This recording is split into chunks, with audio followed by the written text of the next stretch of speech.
bíblica. Así que para eso vamos a ponernos de rodillas y vamos a orar para pedir la presencia del Señor. Bondadoso Padre que moras en los cielos, estamos agradecidos a ti porque nos das la vida y la salud. Te rogamos humildemente que tu presencia nos acompañe para poder entender tu santo y bendito mensaje. En el nombre de Jesús, amén. Amén, Señor. Muy bien, ahora sí entramos directamente a nuestro estudio de la lección. No sé si hay retorno para acá. Para memorizar. Cuando él vio a la reina Esther en el patio, ella obtuvo gracia en sus ojos y el rey le extendió el cetro de oro que tenía en la mano. Entonces Esther se acercó y tocó la punta del cetro. Este es el versículo de memoria que se ha centrado en la parte del libro de Esther, de esta mujer llamada Esther, de quien vamos a hablar más adelante en la lección. Esta semana continuaremos explorando historias que figuran acontecimientos de los últimos días, dice la lección. Nuestra atención se centra en dos mujeres importantes cuyas historias han tocado los corazones de innumerables generaciones, Ruth y Esther. Las historias bíblicas solo cobran sentido a la luz de la profecía. Esto es importante, ¿no? Cuando los estudiosos de la Biblia conocen las profecías o se centran en las profecías, entonces las historias de la Biblia recién cobran sentido. Cuando Jesús hace 2000 años proclamaba la verdad que él tenía, anunciando que él era el Mesías, todas las historias bíblicas cobraban vida en relación con el cumplimiento profético en Jesús. Así también para su segunda venida ahora, todas las historias bíblicas van a cobrar vida en el momento en que se tengan que estudiar las profecías de Daniel y Apocalipsis. Así que por eso es necesario que el cristiano tenga que estar relacionado primero con las profecías para que las historias de la Biblia se puedan aplicar de acuerdo con el sentido correcto. Aquellos que no estudian la palabra profética, no estudian la parte de Daniel y el Apocalipsis, corren el tremendo riesgo de darle una mala interpretación a las historias bíblicas y jurar que están haciéndolo bien y acusar a los que están haciendo lo correcto en relación con la profecía de ser personas que están sacando su propia interpretación o que jalan agua para su molino. Ese es el mayor peligro que puede existir. Tal es así que lo primero que tendremos que aprender entonces es a relacionarnos con estos libros proféticos, como Jesús lo hiciera, como los apóstoles lo hicieran. ¿Para qué? Para que todo lo demás cobre vida en relación con la profecía. Si las profecías no son estudiadas, sobre todo para esta última generación, no se podrán entender las enseñanzas de Dios. En la profecía, una mujer simboliza al pueblo de Dios y arroja mucha luz acerca de cómo considera Dios a su pueblo. Sin duda el relato nos lleva al tiempo del zarandeo, cuando se separan el trigo de la cizaña. Noemí representa a la iglesia. Muy bien, aquí tenemos algo interesante ya, ¿no? Noemí representa a la iglesia. Esta Noemí tuvo dos hijos, Malón y Kelión, y estos dos se casaron con Orfa y con Ruth. Su marido era Elcana. Así que entonces, en un tiempo de hambruna en su pueblo, fue que se desarrollaron los acontecimientos del escenario de este libro. Y entonces ellos se vieron obligados a retirarse de su ciudad e irse a vivir a Moab, una ciudad idólatra y pagana, donde pudieran subsistir en un tiempo de hambruna espectacular, ¿no? Sus hijos representan a los ministros de la iglesia, es decir, estos dos hijos que ella tuvo, educados en el camino del Señor, educados en la verdad, se encargaron a su vez de educar a sus mujeres, a Ruth y a Orfa. ¿Esto qué significa? Como representantes y sacerdotes de su casa, ellos tenían que guiar a sus mujeres, iglesias, por el camino del Señor. Interesante, ¿no? La simbología es clara. Ahora, sigue diciendo más. Al morir su esposo y dejarla sola a Noemí, es similar a Jesús, quien se fue después de ser crucificado al cielo, cuando resucitó, y dejó a sus dos hijos para que cumplieran su trabajo. Evangelizar a sus mujeres y su descendencia. Las hijas nueras fueron evangelizadas y una decidió ser firme en lo que creyó.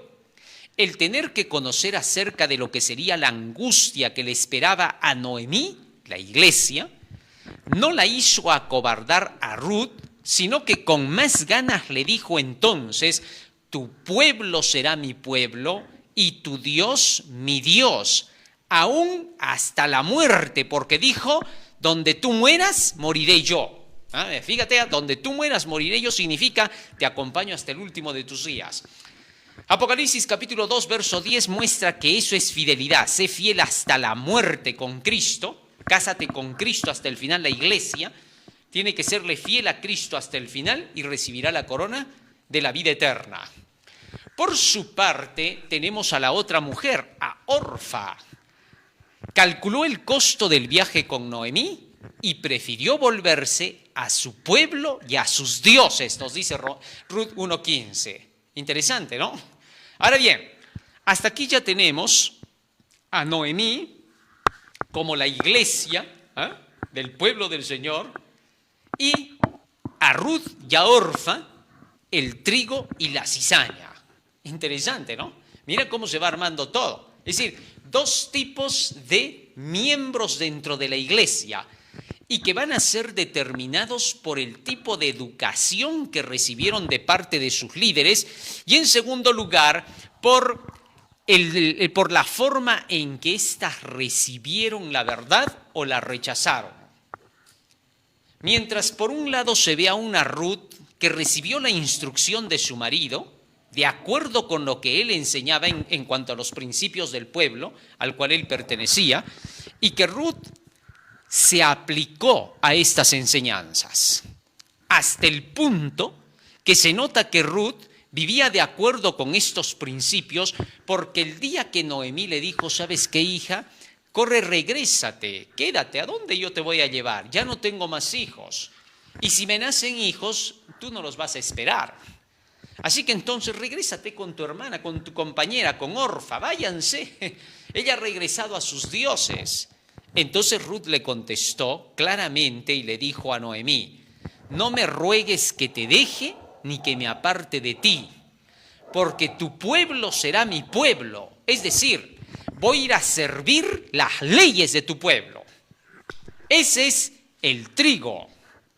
Voy a hacer todo lo que diga tu pueblo, porque si tú te vas a otro pueblo y vas a querer hacer lo que hacías en tu pueblo, no tiene ningún sentido, todos te van a odiar, porque no vas a conciliar con los del lugar. Entonces, tu pueblo será mi pueblo está significando: voy a ir a servir en todo lo que mande tu pueblo. Es decir, voy a obedecer todas las leyes de tu Dios.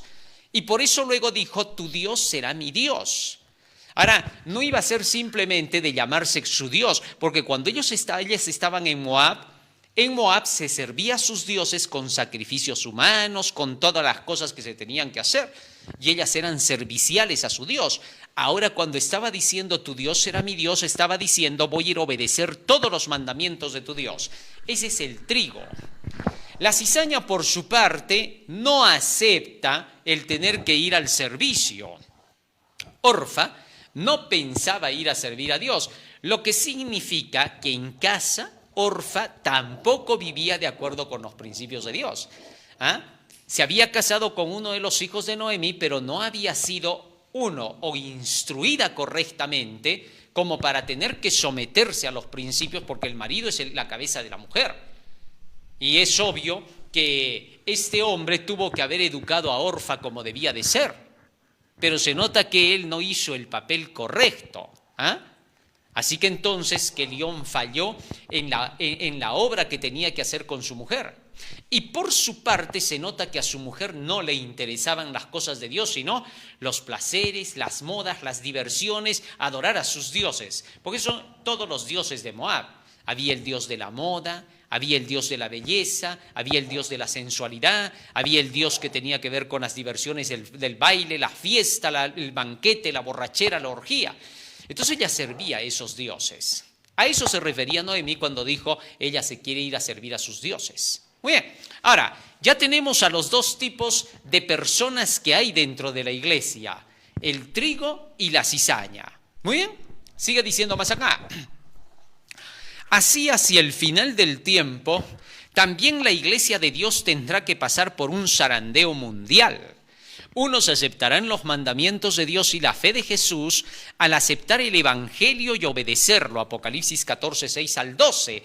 Estos son el trigo, todos los que aceptan el mensaje de los tres ángeles.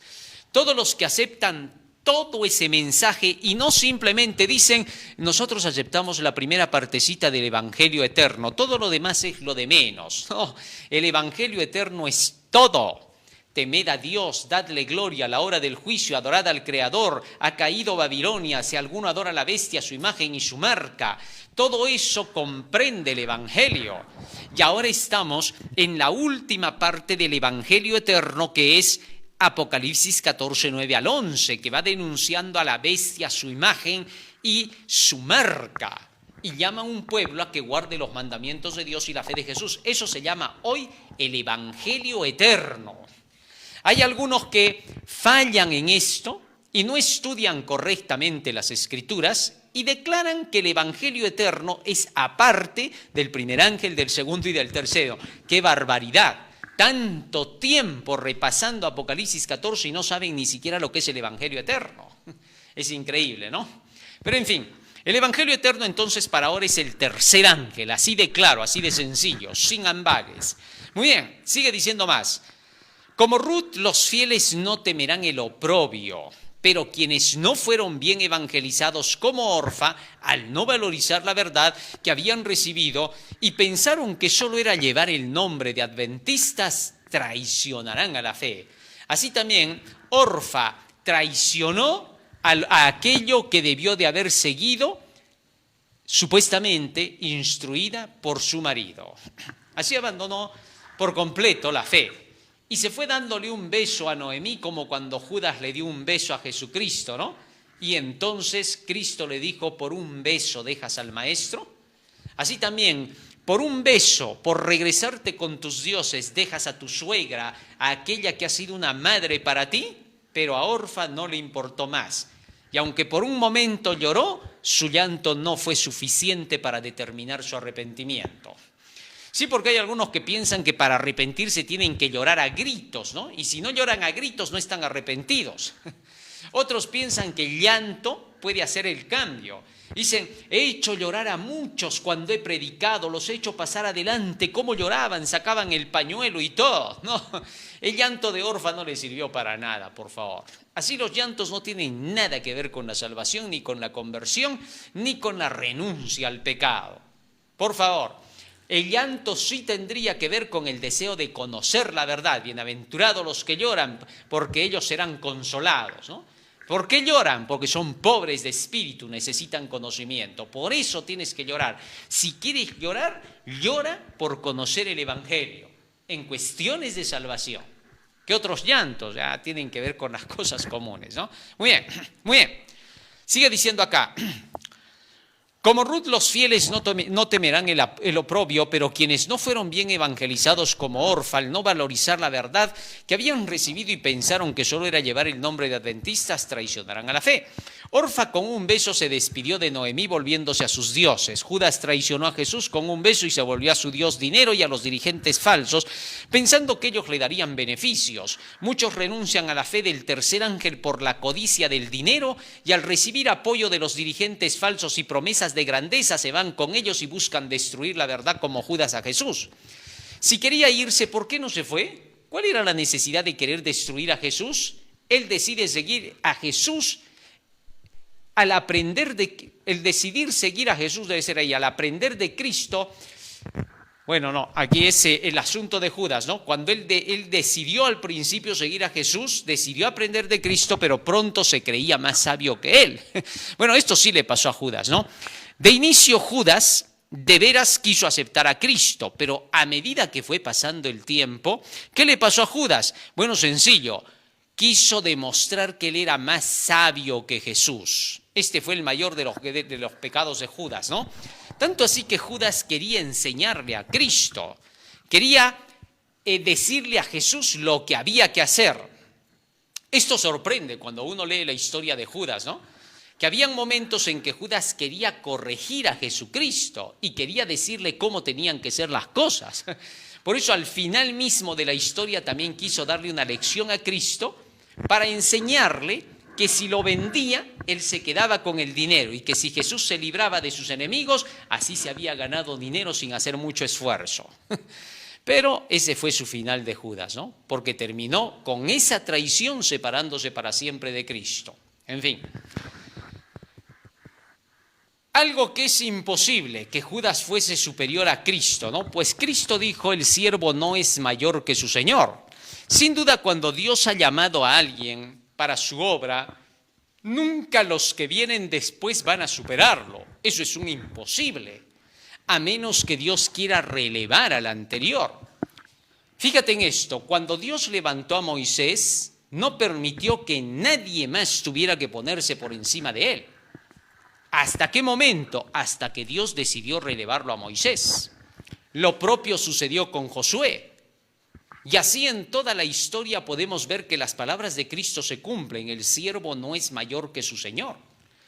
En el caso de Elías, se ve que Elías cuando fue relevado y fue llevado para el cielo en el carro de fuego, recién Eliseo pudo tomar su lugar. Así entonces, Judas cometió un grave error al pensar que podía llegar a enseñarle a Jesús. Jesús predicaba, daba las lecciones de vida eterna. Judas se une para poder también aceptar esas lecciones. Pero ahora después de que se une le quiere decir a Jesús cómo se hace la obra. Imposible, ¿no? A menos que Jesús no hubiera estado con las Escrituras en la mano y hubiera querido enseñar sus falsas doctrinas. Ahora sí, ¿no? Todo cambiaba.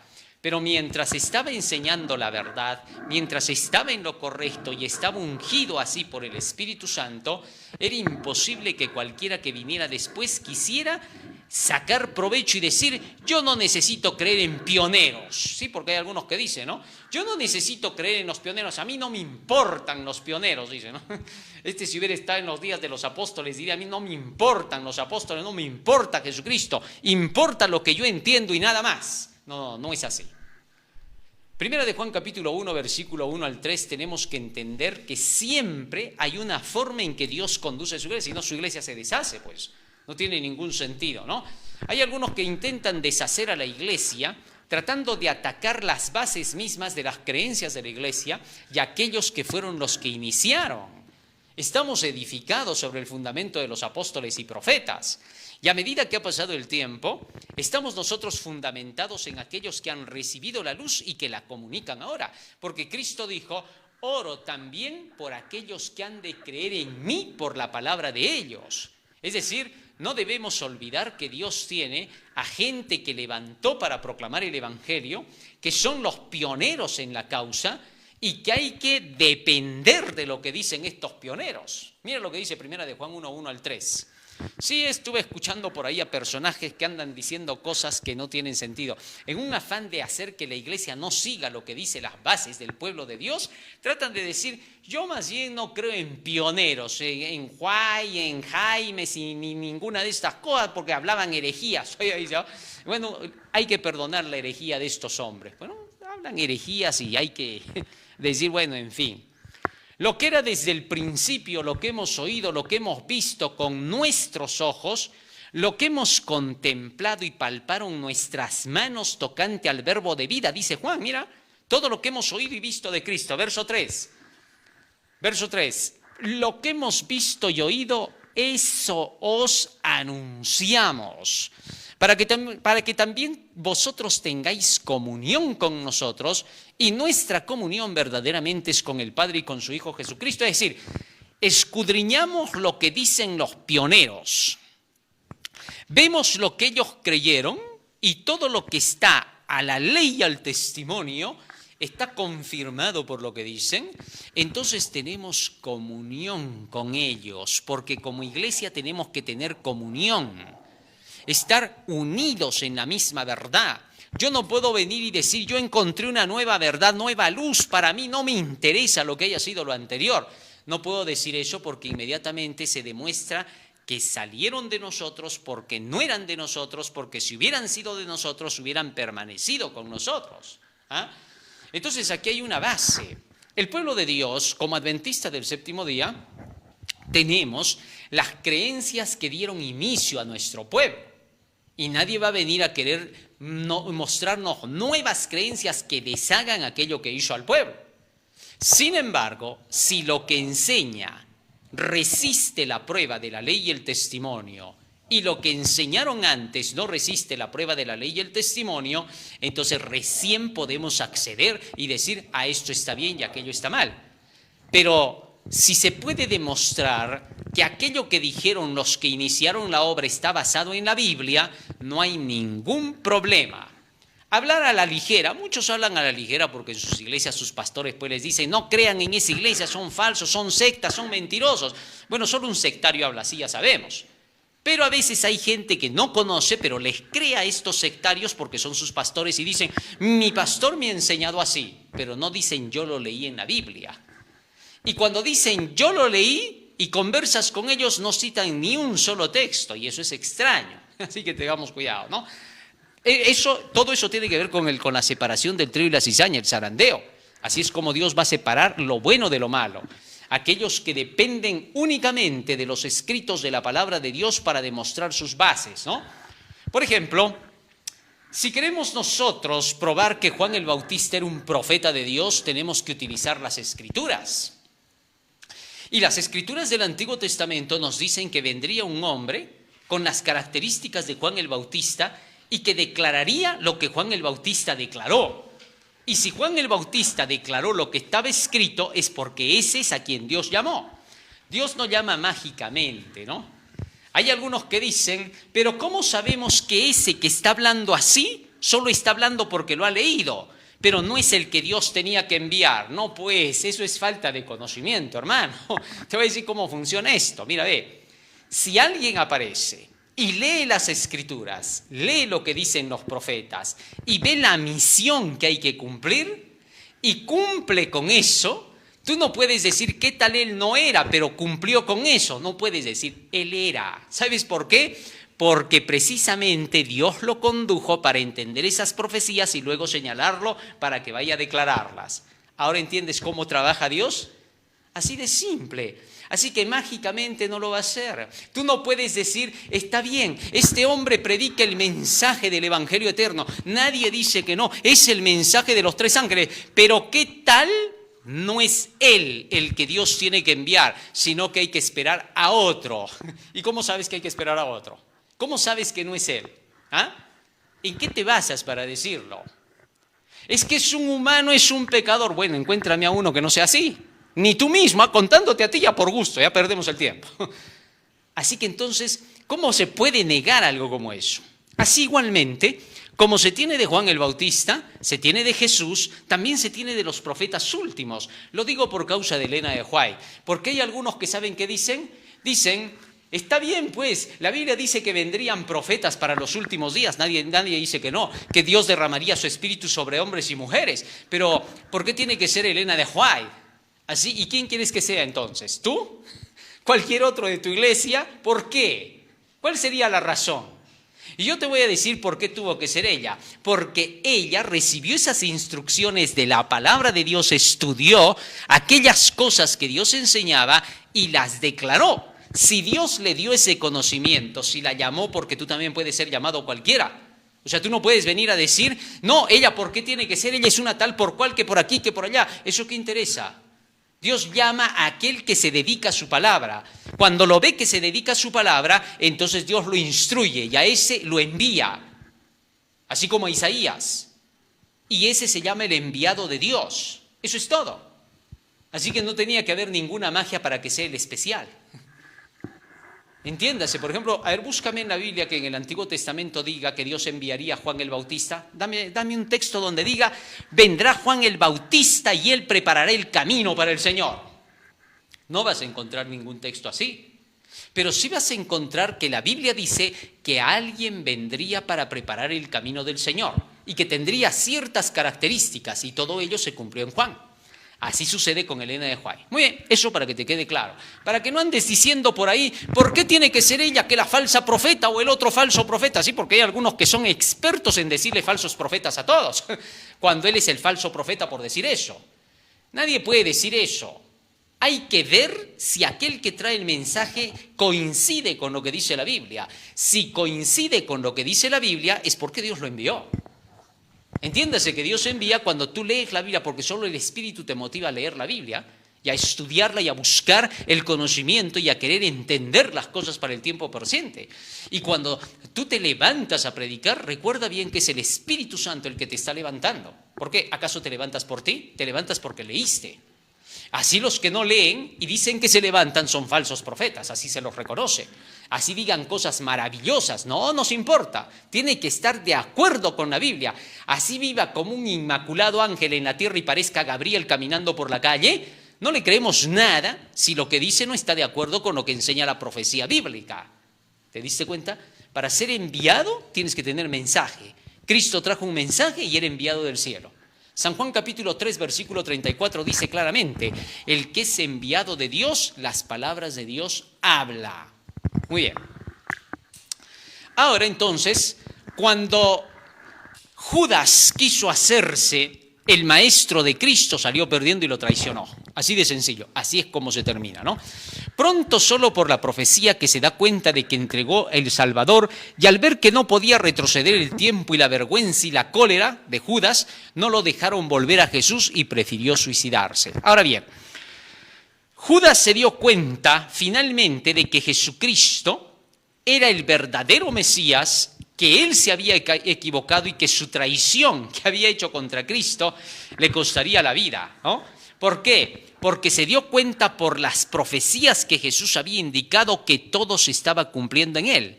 Y ahora, en lugar de arrepentirse, este hombre prefirió suicidarse. Esto es increíble. ¿Por qué? Por la vergüenza, por la cólera. No tenía ningún sentido. Antes que reconocer que se había equivocado, prefirió, por el orgullo, no querer someterse a buscar a Jesús y decirle, Señor, perdóname. No quiso hacerlo. Jesús había dado la oportunidad cuando dijo, a la verdad, el Hijo del Hombre va como está escrito de él. Pudo haber regresado con Cristo, pero no quiso. El orgullo lo ganó. Es triste, ¿no? Así pasará en la iglesia. Unos adorarán a Jesús y otros preferirán ponerse de parte de la bestia y su imagen. Al no haber sido bien evangelizados o no ser obedientes a la verdad, pensarán que están atacando al poder que los quiere destruir, uniéndose con el mal que finalmente los destruirá. Esto es lo más triste, la operación del error, ¿no? Cuando se ponen así orgullosos y no quieren reconocer para adorar a Jesús, y para poder adorar a Jesús, te voy recordando, reconocer y adorar a Jesús es someterse a lo que dice el escrito. Cuando la persona se humilla y se le muestra que los escritos declaran lo que es verdad, y esa persona se da cuenta de que ahí está la verdad, pase lo que pase, las imperfecciones que se puedan ver en un lugar, no prueban que ahí no está la verdad, por favor. Una persona un día me decía, sí, pero se ven cosas, se ven imperfecciones. Sí, pero hermanito, le dije, pero eso no prueba porque ahí no está la verdad. ¿Ya? ¿Por qué? Muéstrame un sitio donde tú me lleves y no haya ninguna imperfección, que todos esos humanos ya sean divinos. Y yo te voy a decir, tenías razón. Bueno, no existe, me dice, un lugar así. Entonces, pues, hermano, hay que centrarse, no hay que hablar cosas que están fuera de lugar. Hay que encajar siempre, hay que ser realistas. La Iglesia de Dios está conducida por seres humanos comunes y corrientes, falibles, tendientes al error, con equivocaciones. Pero eso no deja de hacer, no permite que eso sea una razón para que la Iglesia no sea la Iglesia de Dios. Mira, fíjate, en la primera iglesia de Cristo tenemos un Pedro, tenemos un Juan, y ahí entre ellos, soy Pablo. ¿Qué se encontraba en esa iglesia? Y eso después de que Cristo se fue, ¿eh? Pablo lo reprendió a Pedro y le dijo, eres hipócrita, Pedro, ¿por qué? Estás judaizando, pues, hermano. Gálatas capítulo 2. ¿Ah? Entonces, por eso vamos a decir que la iglesia que dejó Jesucristo fue un error. ¿Vamos a atribuir a Pablo y le vamos a decir, Pablo aquí era el único santo porque le reclamó hasta Pedro? No tiene sentido. El mismo apóstol Pablo también cometió un error. ¿Para qué se rapó cuando entró al templo de Jerusalén? Por más sincero que sea. Él sabía que no tenía que hacerlo y eso le trajo sus consecuencias y fue a parar hasta Roma. ¿Ah? Entonces, los seres humanos cometen errores. Dios no los desecha por sus imperfecciones, sino porque no quieran apartarse del error. Estos apóstoles eran hombres de Dios. El apóstol Pablo reconocía su condición y decía: de los pecadores yo soy el primero. Jamás se creyó un ser que no podía cometer errores. Él reconocía, no que ya sea perfecto, no que yo lo haya alcanzado, pero prosigo al blanco. No vaya a ser que yo, siendo heraldo, yo también tenga que ser eliminado, decía Pablo. O sea, estaba llamando la atención a que él estaba también en una lucha como cualquier ser humano. Y esa era la iglesia de Dios. La iglesia de Dios está compuesta de seres humanos imperfectos, pero que están buscando cada día el camino de la perfección. Así que entiéndase eso. Sí, es tan sencillo de entender. El colegio tiene cantidades de alumnos que son totalmente imperfectos cuando entran, que son ignorantes, que sacarían puro cero. Pero para eso pues están en el colegio. ¿Para qué? Para poder llegar a sacar buenas notas. Así es la iglesia. Así que entonces tratar de buscar alguna sinrazón para movilizarse de la iglesia es porque simple y llanamente hace tiempo que se tiene el corazón con el diablo ya. Es simple. O sea, ¿para qué le damos vueltas al asunto? Cuando el corazón ya está conducido por Satanás, siempre se está buscando una sinrazón para abandonar la fe. Y eso es conocido. Cuando Cristo mora en el corazón, nunca buscas una sinrazón. Al contrario, sigues buscando más luz.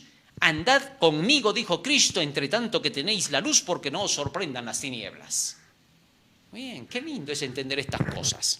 Más aún, sigue diciendo, al no haber sido bien evangelizados o no ser obedientes a la verdad, pensarán que están atacando al poder que los quiere destruir. Es decir, van a pensar, por no estar sometidos a la palabra, que están atacando a aquellos que son los malos y que los quieren destruir, y terminarán atacando a los buenos y se destruirán a sí mismos. Así de horrible es la operación del error, ¿no? Eso pasa por no sujetarse a las Escrituras. Más aún, la falta del conocimiento de la historia los hace cometer el error de sus vidas. Caen en la operación del error por no haber recibido el amor de la verdad del tercer ángel. Luego de este zarandeo, la historia nos revela el siguiente suceso. Llegaron para el tiempo de la siega, dice Romanos 1:22. Mira, todo está ordenadito y claro para entender por el asunto del zarandeo. Todo tiene que ver con el zarandeo en este libro de Ruth. ¿Ah? Y llegaron, dice, para el tiempo de la siega, Ruth 1:22. La siega es el fin del mundo, dijo Cristo en el libro de San Mateo capítulo 13. Y entonces Ruth y Noemí pasaron primero por un tiempo de tribulación y fueron perseguidas por muchos que las rechazaban. Ruth capítulo 2, versículo 10, 14 hasta el 16. Puedes leer eso en casa, todo lo que estoy dando, para que te des cuenta que ellas pasaron por su tiempo de tribulación y persecución. Por ser moabita Ruth, asimismo, el pueblo de Dios es rechazado por su fe y creencia en la verdad presente hasta hoy. Pero vos, el pariente más cercano, decide redimir a Ruth de acuerdo con las leyes establecidas por Dios. Porque en las leyes de Moisés decía eso, ¿no? Si tu pariente empobrece y queda sin nada, no vas a dejarle solo, le redimirás a tu hermano. Así que entonces aquí se quedó pobre, sin nada Noemí y Ruth, y ahora el pariente más cercano tenía que velar por ellas, tenía que redimirlas. Muy bien. Más aún sigue diciendo,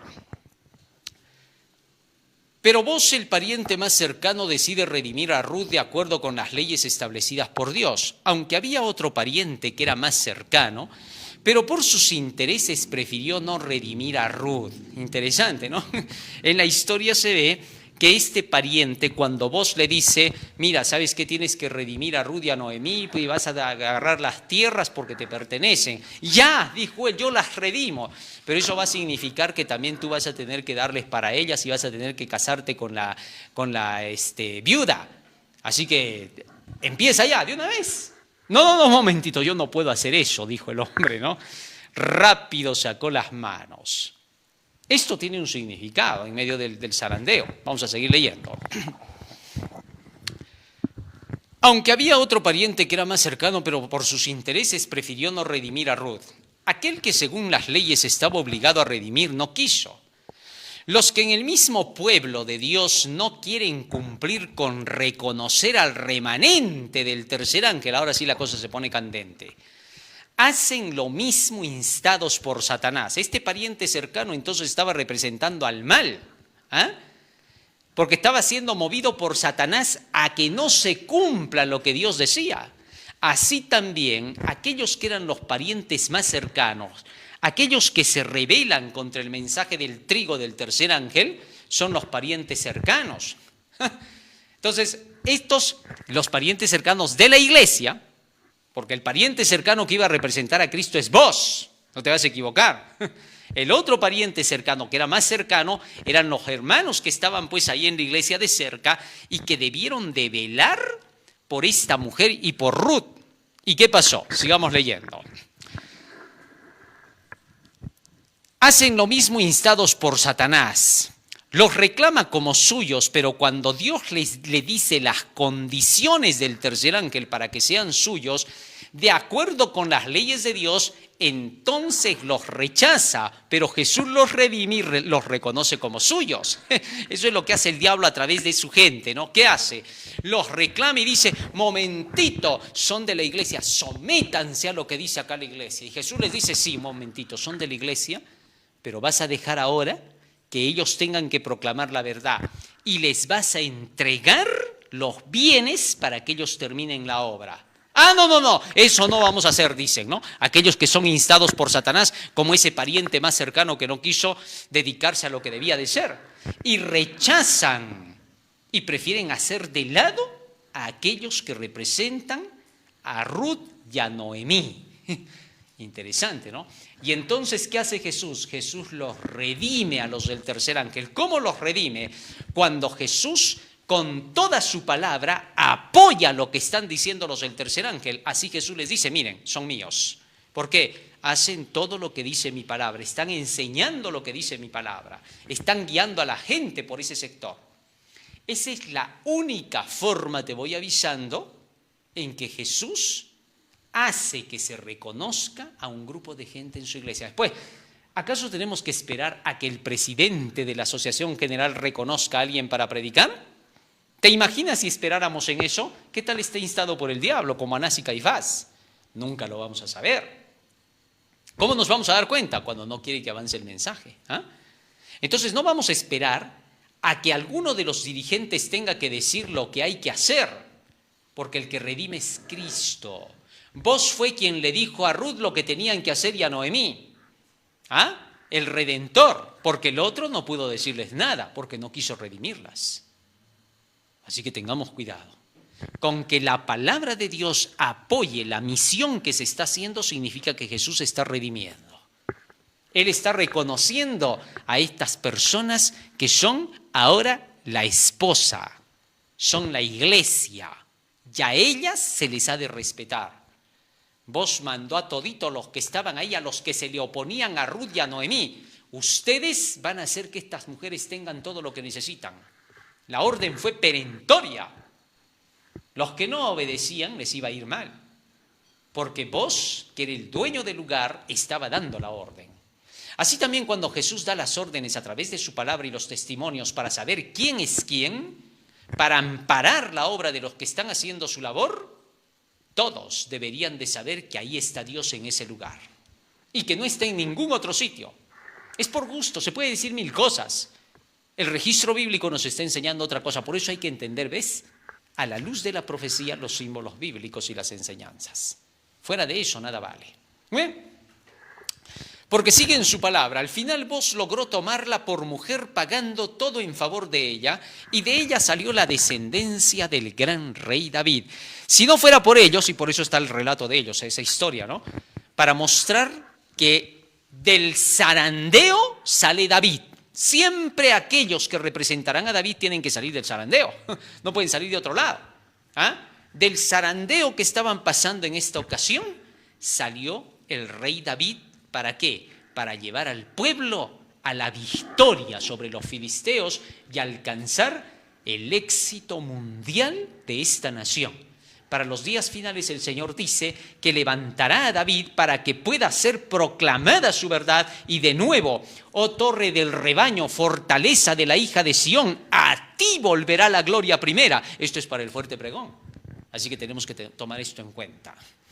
Asimismo, en el pueblo de Dios, aquellos que permanezcan firmes en la fe del tercer ángel serán redimidos por el pariente más cercano, Jesús, quien por permanecer en los mandamientos de Dios como Ruth, que en lugar de buscar otros hombres prefirió seguir las leyes del pueblo y fue redimida, asimismo el remanente fiel que permanezca en la verdad del tercer ángel, soportando toda penuria antes que buscar religiones fáciles y unirse con ellas, y ecumenizarse, será redimido finalmente por Jesús y llevado a su casa como la esposa fiel de Jesús, y así como de la descendencia de Boz y Ruth sale el gran rey David que venció a Goliat, así salen los del tercer ángel, aquellos que vencerán a la bestia y su imagen.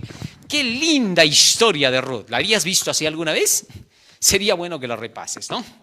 Porque ahí hay cosas maravillosas que se mencionan en ese libro. A veces parecería un libro tan chiquito y que algunos hasta incluso lo descartan. Hay otros que descartan Cantar de los Cantares, ¿no? Hay que descartarlos a estos por descartarlo a Cristo. ¿Cómo se les ocurre? Estos se creen más inteligentes que Dios, ¿no? Dicen, es que este libro habla de eso, no parece ser un libro de inspiración divina. ¿El cerebrito nuestro va a determinar lo que dice el cerebro de Dios? No tiene pues ningún sentido, ¿no? En fin, domingo 8 de junio, hambre en la casa del pan. Los críticos de la fe cristiana han señalado a menudo la brutal realidad de vivir en este mundo como prueba de que A, Dios no existe, B, es impotente para impedir que ocurran cosas malas, C, no le importa que suframos. Sin embargo, muchas de las historias de la Biblia proveen abundantes evidencias de que ninguna de estas suposiciones es correcta. Es cierto que Dios permite que la humanidad coseche las consecuencias de la rebelión contra Él, pero está siempre presente y activo en la historia humana para la resolución final del pecado y el sufrimiento, aunque sin coartar la libertad humana. Todo esto dice la lección. La historia de Ruth es un ejemplo de ello, sigue diciendo la lección. Dios siempre ha actuado de maneras providenciales, y aquí viene la explicación a esto, ¿no? ¿Por qué es que ocurrió esta hambruna en los días de Ruth, que luego le trajo una desgracia terrible a Noemí y a Ruth y a Orfa, y a su esposo y a sus 2 hijos, ¿no? Cualquiera diría, bueno, ¿qué pasó aquí con Dios? ¿Qué le ocurrió? ¿Por qué Dios permite estas cosas y con su pueblo, con sus creyentes, ¿no? Es que muchas veces los mismos creyentes, por no estar escudriñando las Escrituras, no pueden ver la providencia divina. Jesús veía la providencia divina. Era alguien que estaba estudiando las Escrituras todos los días, no era que no trabajaba, estaba trabajando en la carpintería antes de dedicarse al ministerio. También trabajaba como todos. Sí, porque a veces hay personas que dicen, ay, es que estos hermanitos, pues como se dedican más tiempo a la palabra, ellos pueden más. No, eso es cuento, eso es Satanás te lo siembra en la cabeza, hermano. Que no te haga cuentos el diablo, porque eso no es verdad. ¿Ah? Hay que dedicarse a muchas otras cosas que son parte de la vida, pero también hay que buscar el asunto de la salvación, que es lo primero, lo principal, lo primero que hay que hacer en el día. ¿Ah? Entonces, cuando uno está escudriñando así la palabra, ¿cuántas veces hemos dicho, no? Con que te leas un capítulo de la Biblia por día, estás haciendo ya mucho. Pero ni eso, no quieren sentarse con Jesús ni 10 minutos, ¿no? Es increíble. Pero van al trabajo y chismean horas. Es increíble, todavía peor todavía, ¿no? Cuando están frente a la pantalla, al ojo que todo lo ve, todo el día, si es posible, están ahí con el ojo que todo lo ve, ¿no? Con el ojo de Horus, ¿sí? Porque la historia cuenta que de ahí viene la televisión, ¿no? El ojo de Horus. A ver, ya un día vamos a hablar de eso, ¿no? Cómo desde ahí viene ese aparato. Quien lo inventó, lo hizo basado precisamente en el ojo de Horus. Pero en fin, así que entonces, ¿qué pasa? Que resulta que hay más tiempo para las cosas de Satanás, al salvajismo, que para las cosas de Dios. Y luego se termina diciendo, no es que yo no tengo tanto tiempo porque tengo que trabajar, necesito ganar para mis hijos. Es más, todavía algunos predicadores les dicen así, ¿no? ¿Tú eres casado? Y el predicador a veces dice, no, me estoy dedicando a predicar. Con razón, pues, para ti es fácil obedecer. Esto es increíble, ¿no? Si supiera más bien que aquel que no es el casado está bastante tentado. El mundo, las modas, las amistades y tantas cosas más, por favor. Así que más bien el casado casi no está tanto, ¿no? ¿Por qué? Porque el hombre la tiene a rigor a la mujer. ¿Dónde vas? ¿Con quién vas a salir? Y ella, hey, ¿qué pasó contigo? Ya, ¿a dónde vas? Ya, llámame. a cada rato, ¿no? Entonces están más apretados, pueden obedecer mejor. En cambio el joven no. Así que es al revés todo, que no te cuenten cosas que no son. Bueno, en fin, el hombre habla por hablar siempre. Muy bien. Así entonces, Dios siempre ha actuado de maneras providenciales. Vamos a ver qué pasó en esta hambruna. Cuando han ocurrido sucesos como esta hambruna en días de Noemí, gracias a esta hambruna es como Dios logró que su mensaje llegara a Moab. Hay que ver con los ojos de Dios las cosas. No podemos ver con nuestros ojos mortales y finitos. Como Dios ve las cosas eran distintas. Había que salvar a los moabitas y había que hacer algo por ellos. Y había gente que era temerosa de Dios. Dios no iba a mandar a Moab a gente que era pues tibia, laodicense. Tenía que mandar a los más consagrados, aquellos a quien Dios sabía que iban a resistir en medio de la prueba. Y eso fue lo que pasó. Y es por eso que Dios permitió que ellos tuvieran que ser los que pasaran por este proceso penoso. La aparente tragedia de Noemí y sus nueras solo era una bendición que se escondía detrás. El tiempo de angustia que vivieron solo fue para obtener una gran recompensa. Fueron probadas, limpiadas y purificadas y permanecieron fieles a los mandamientos de Dios y alcanzaron la victoria. Así que ya sabes para qué viene el tiempo de angustia, ¿no? No es como te la cuentan por ahí, ¿no? No hay que denunciar a la bestia y a su imagen, porque estás pisándole la cola al dragón, vas a traer el tiempo de angustia. ¿Qué pasa? ¿Qué tienes? ¿Cómo va a ser así? No es el momento, dicen, ¿no? Parece que conocieran el día y la hora. Sorprendentes personas, pero en fin. Así, el tiempo de angustias fue solo para hacer de estas mujeres poderosas. Y de ellas salió el rey David. Interesante, ¿no? Eso es maravilloso.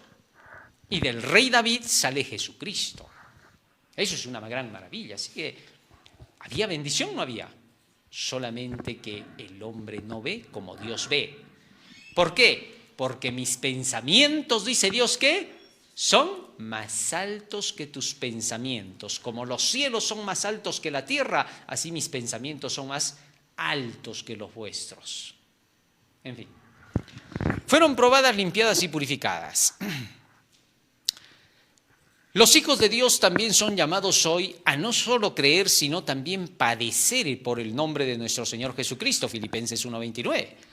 En el mundo de hoy también el pueblo de Dios pasará por un tiempo de angustia en el que serán prohibidos de todo.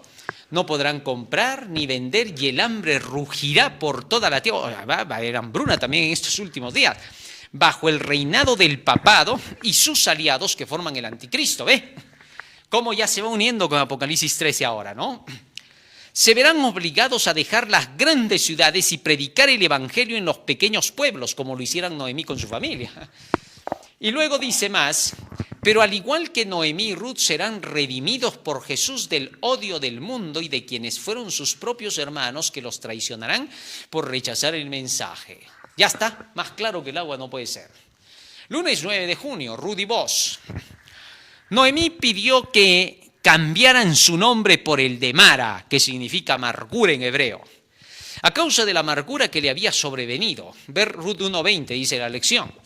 La crítica contra Noemí, porque parecía haberlo perdido todo, hacía burla de ella. Y a ella le parecía estar abandonada de Dios, por eso dijo, llámenme Mara. ¿No? Pero parecía abandonada de Dios porque aún no entendía la providencia de Dios. Pero pronto descubriría que todo fue ordenado por Dios para que se cumplieran sus designios y fuese exaltada y engrandecida por haber sido fiel a los mandamientos de Dios.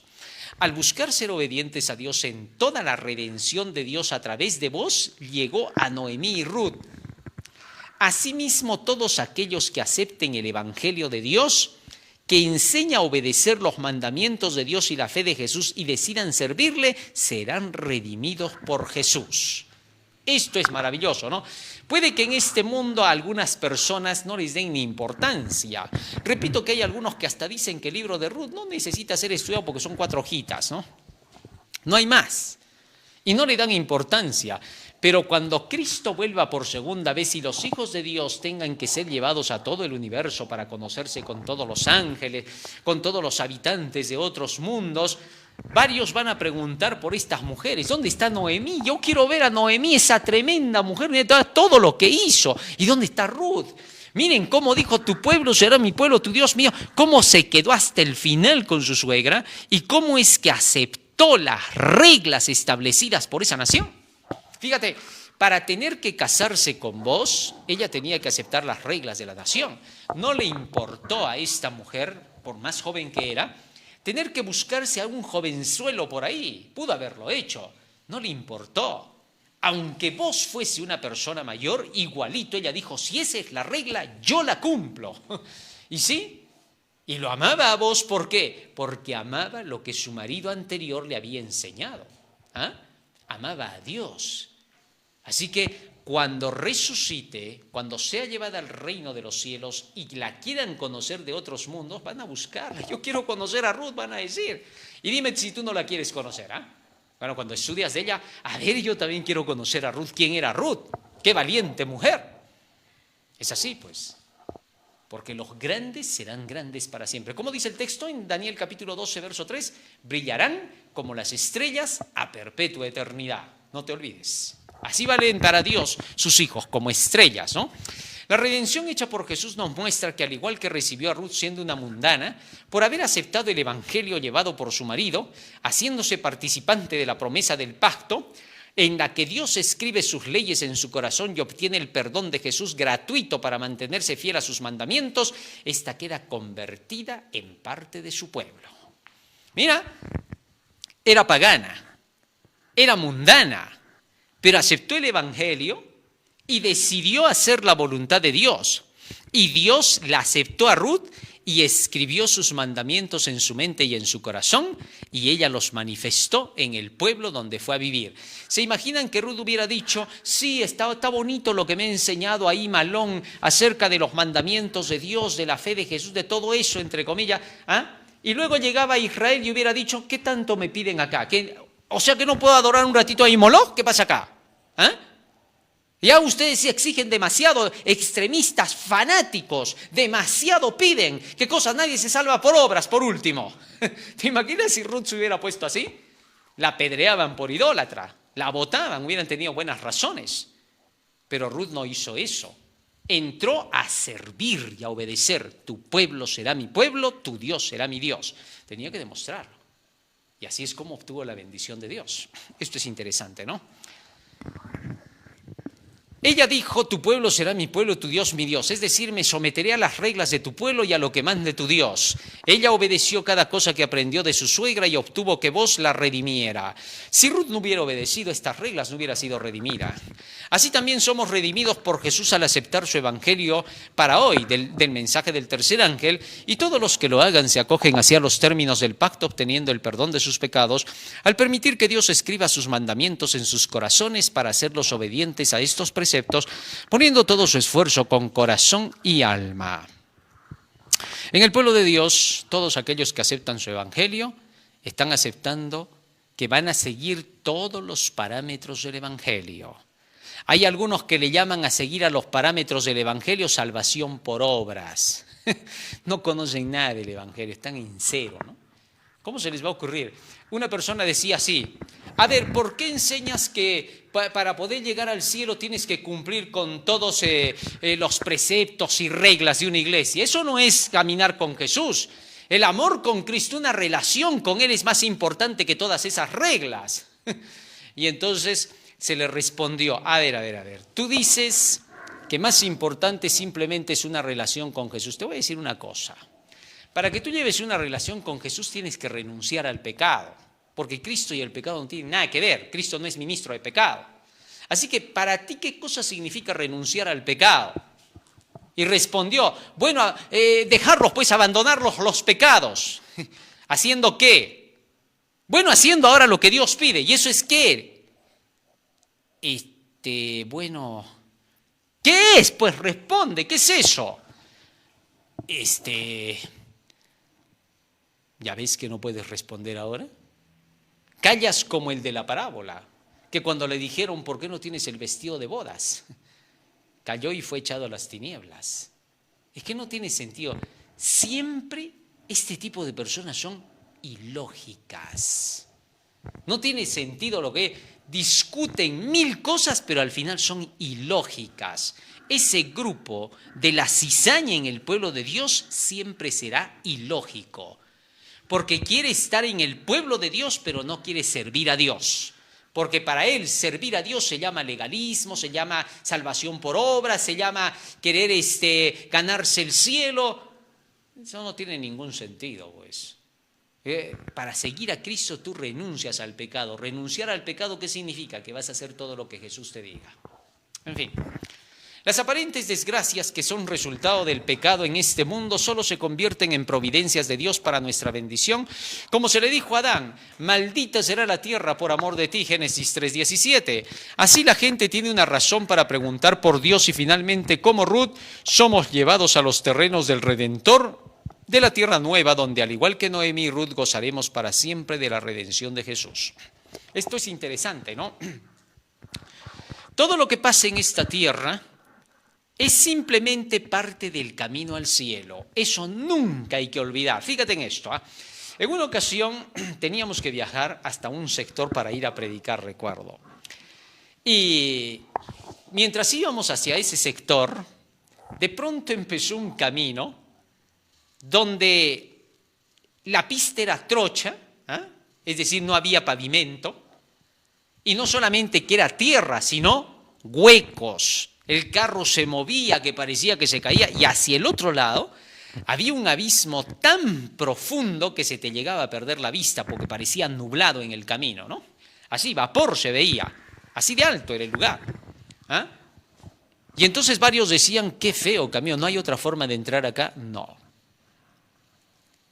El premio vino cuando se llegó hasta la parte más baja donde había que llegar a ese pueblo para predicar el Evangelio. Y cuando se llegó hasta el lugar era una maravilla, ¿no? Bueno, para empezar el paisaje era hermoso, verde, pero más hermoso era que la gente que estaba allí estaba dispuesta a escuchar el Evangelio de Dios, con los corazones abiertos. Toda esa providencia que sucedió en el camino, de los eventos que se veían que parecían tenebrosos y que tú decías, no sé cómo voy a volver a salir de este lugar, estoy entrando pero no sé cómo vuelvo. Y sin embargo todo eso se olvidó por completo cuando se vieron las reacciones de la gente que con corazón alegre recibían el Evangelio como que les hubiera llegado comida después de varios días. Así. Igualmente es el camino que lleva al cielo, es el camino angosto. Es un camino por donde cuando tú decides transitar te tienes que olvidar del camino ancho. ¿Me entiendes? Es decir, tienes que pensar en el camino por donde estás caminando. ¿Por qué? Porque si te pones a mirar el camino ancho, ¿sabes qué vas a decir? Pero por allá está más suavecito el camino. Mira, allá cómo la gente la goza. Mira al frente, mira ese camino ancho.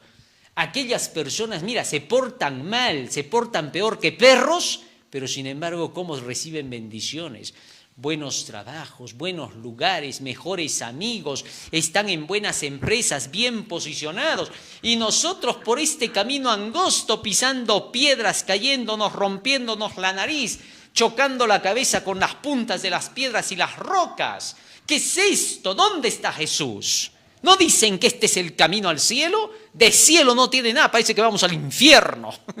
Es que es así, pues. Eso te pasa por mirar el camino ancho. ¿Quién te manda a mirar el camino ancho si el camino ancho se llama IA?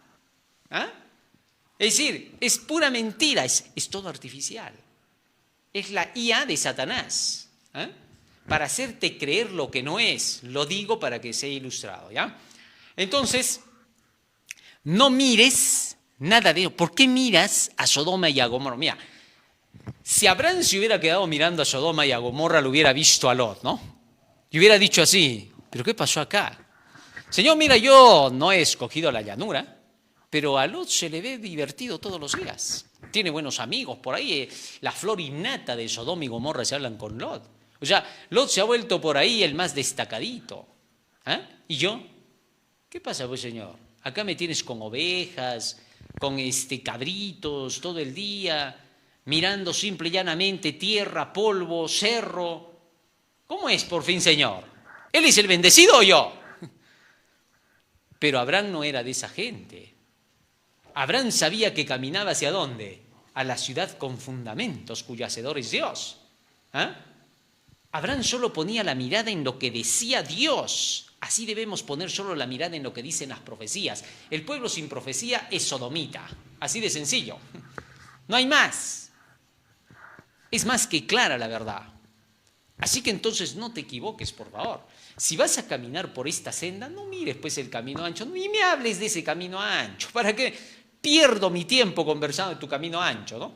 Si cuántos hay que hasta se desesperan, reniegan del camino al cielo y vienen y te hablan, pero ¿por qué tiene que ser así? ¿Por qué asá? Preguntan como que no conocieran. Pero ¿cómo me vas a preguntar pues del otro camino? A ver, lo vamos a poner con claridad, ¿ya? Mira, el camino ancho es la iglesia de Satanás, ¿ya? Así clarito. Y el camino angosto es la iglesia de Cristo, ¿ya? Entonces tú me vas a venir a preguntar y me vas a decir, pero ¿por qué Satanás allá les da dinero? ¿Pero por qué Satanás hace que ellos tengan de todo? ¿Por qué Satanás hace que se diviertan? ¿Por qué Satanás les da orgía? ¿Por qué les da borrachera? ¿Por qué les da tanta playa? ¿Por qué les da tanta diversión? ¿Por qué les da tanto dinero? ¿Por qué les da la moneda electrónica? ¿Por qué les da la IA? ¿Por qué les da el futurismo? ¿Por qué les promete tantas cosas? Pero nunca preguntan, ¿por qué los inyecta y los mata? Eso no preguntan. Sorprendente, pero sí preguntan de todo lo demás, ¿no? Entonces, aquí la respuesta es esta, pero ¿por qué me preguntas eso? No estamos en la iglesia de Él, ¿qué nos importa lo que hagan ahí? ¿Qué nos interesa? Pregúntame de este lado, por favor. ¿Por qué? Porque es por acá por donde estamos caminando. Tú me preguntas de cualquier doctrina de las que se hablan acá, de lo que tiene que ver con la iglesia de Cristo, y yo te voy a responder. Pero si me vas a preguntar lo de allá, es por razones obvias que él hace todo eso. ¿Por qué? Porque se quiere jalar a la gente para su lado. ¿Qué? ¿No te das cuenta de eso o qué pasa? ¿Es obvio o no? Es que es lo más fácil de entender. Mira esto. ¿Por qué el comerciante hace propaganda? ¿Por qué el comerciante dice que un vestido es bonito cuando llego a mi casa, me miro en el espejo y es feo? ¿Por qué el comerciante me dice, te queda bien esto, te quedan bien esos zapatos? Y cuando llego a mi casa todo dice, ¿qué te has comprado? No vas a preguntar por qué. Si tú ya sabes que el comerciante lo hace porque tiene que vender. Así el diablo hace lo que sea en el mundo porque tiene que jalarse a la gente. Así que, ¿por qué me preguntas eso? ¿Por qué me dices, es que la gente del mundo parece que la pasa mejor que los hijos de Dios, porque hasta parece que sus dioses los bendicen? ¿Y por qué Dios acá no hace eso? No, ¿cómo vas a preguntar eso, por favor? Eso no tiene ningún sentido. Ya sabes, pues, por qué pasa eso en el mundo. O sea, es una pregunta que no se pregunta. Es lo normal de ese mundo porque así viven ellos para perderse. En otras palabras, Satanás los está poniendo a todos en ceba, que estén bien gorditos para el día de la matanza que salga bastante olor a cebo. Así va a ser. ¿Me entiendes ahora? Por eso lo hace. Así que no hay que preguntar lo que no se pregunta. Las providencias de Dios que van por este camino son las que perfeccionan. Acuérdate de la historia de José, acuérdate de la historia de Jesús. Y te darás cuenta de que Dios acá te amolda para la vida en el cielo. Allá Satanás te amolda para poderte tener bien cocinadito en el infierno. No es tan complicado. Muy bien. Martes 10 de junio, vos como redentor. Seguimos avanzando. Martes 10 de junio, vamos avanzando. Ahí está. Vos como redentor. Según las leyes de Moisés, cuando alguien quedaba en la pobreza, debía ser rescatado por el pariente más cercano. Esta ley era conocida por Noemí, quien sugirió a Ruth que buscara a Booz para que se hiciera efectiva. Booz mismo conocía esta ley. Asimismo, la Iglesia, al conocer estas leyes de Dios, cumple el papel de indicar el camino a quienes llegan a la fe para poder ser redimidos por Jesús.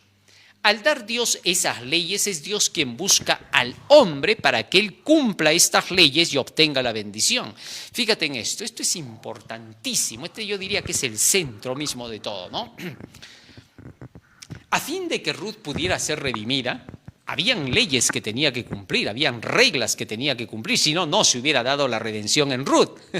Por eso odian este libro muchos, ahora te vas a dar cuenta por qué. La gran mayoría de iglesias de hoy, que están mundanalizadas, odian el libro de Ruth. ¿Por qué? Porque la redención para Ruth tuvo que ser bajo condiciones. Fíjate bien, al llegar Ruth hasta el lugar de Belén, de donde tenían que, donde regresaron, de donde salieron, ¿ah? Se supone que Belén significa el lugar donde hay bastante pan, ¿no? Abundancia de pan.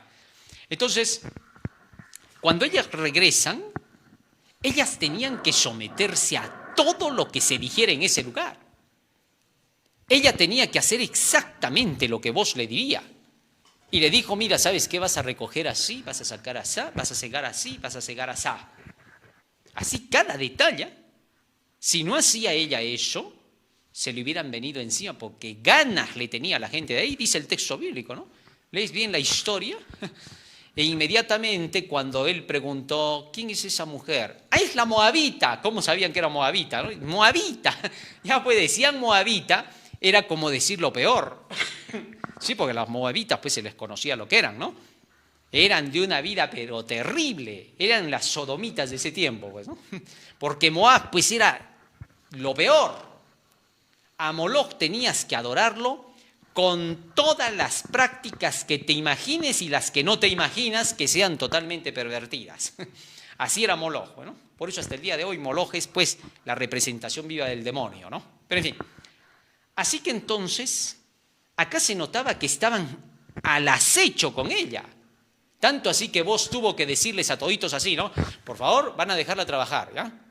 Y van a permitir que ella también tenga una parte para que tenga que sacar. ¿Por qué decía eso vos? No se le iba a salir de la cabeza por así, ¿no? Sino porque ya estaba viendo lo que estaba pasando, pues. El trato que le estaban dando a Ruth. Así que entonces, por esa razón, no era cosa fácil que Ruth tuviera que estar ahí.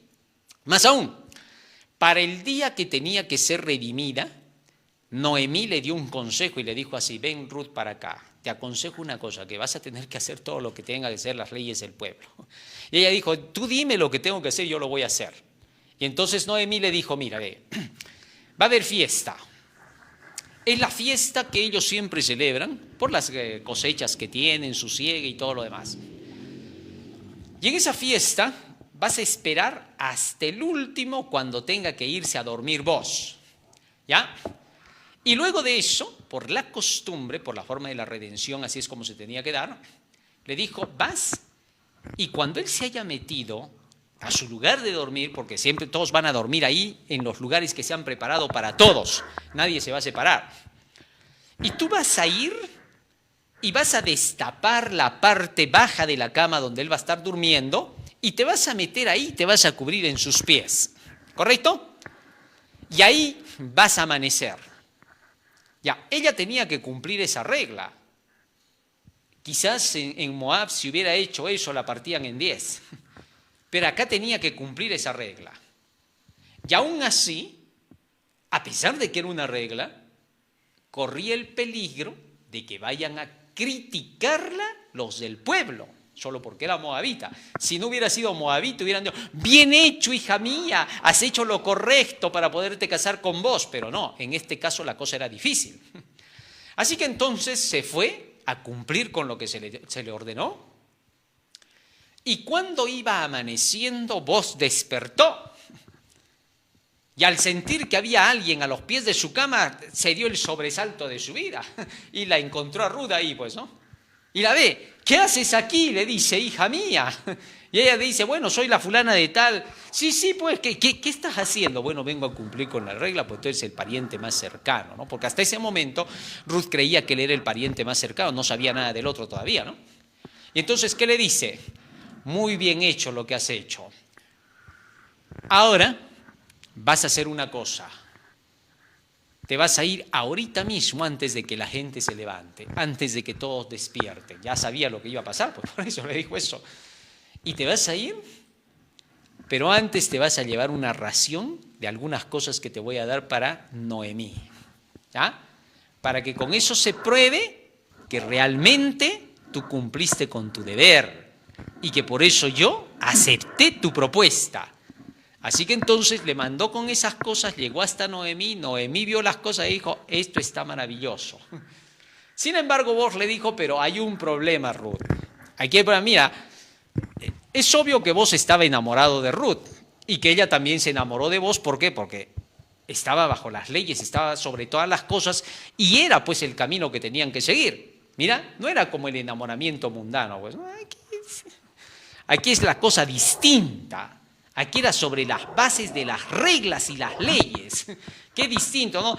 Ahora, si tú hablas de eso en ese tiempo, te van a decir, no, que ves esos enamoramientos rígidos, ¿cómo va a ser así? ¿Qué sabes? Pero eso te pasa por no leer la Biblia, ¿no? Andas pensando cosas al revés. Entonces juzgas a la Biblia como lo hacen por ahí algunos grupos.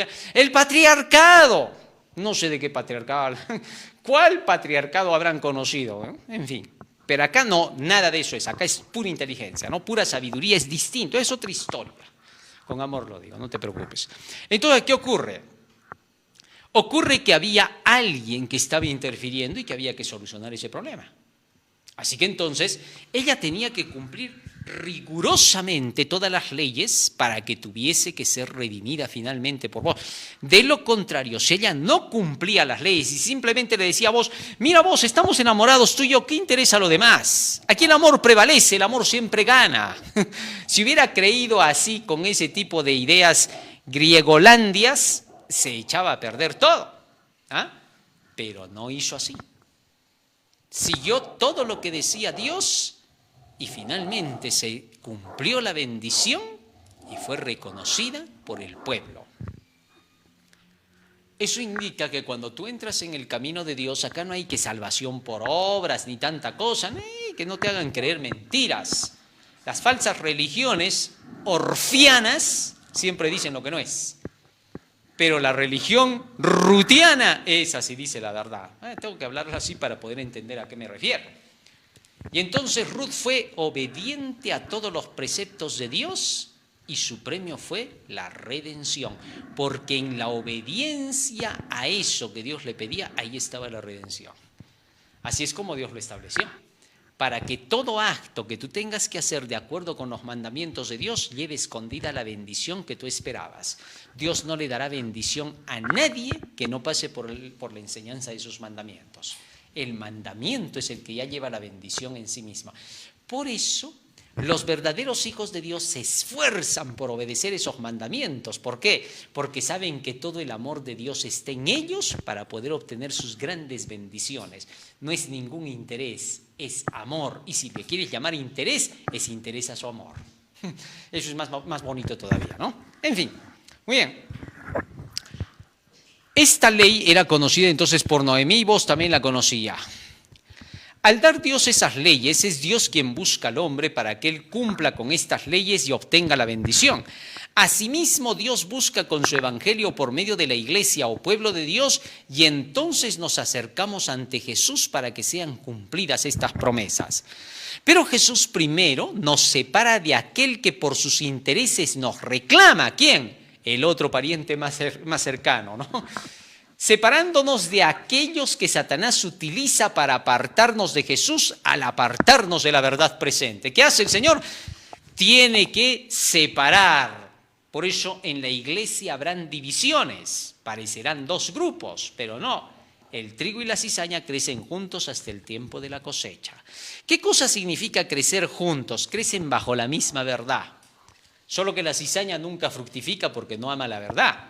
En cambio el trigo fructifica. Y Cristo lo reconoce al final.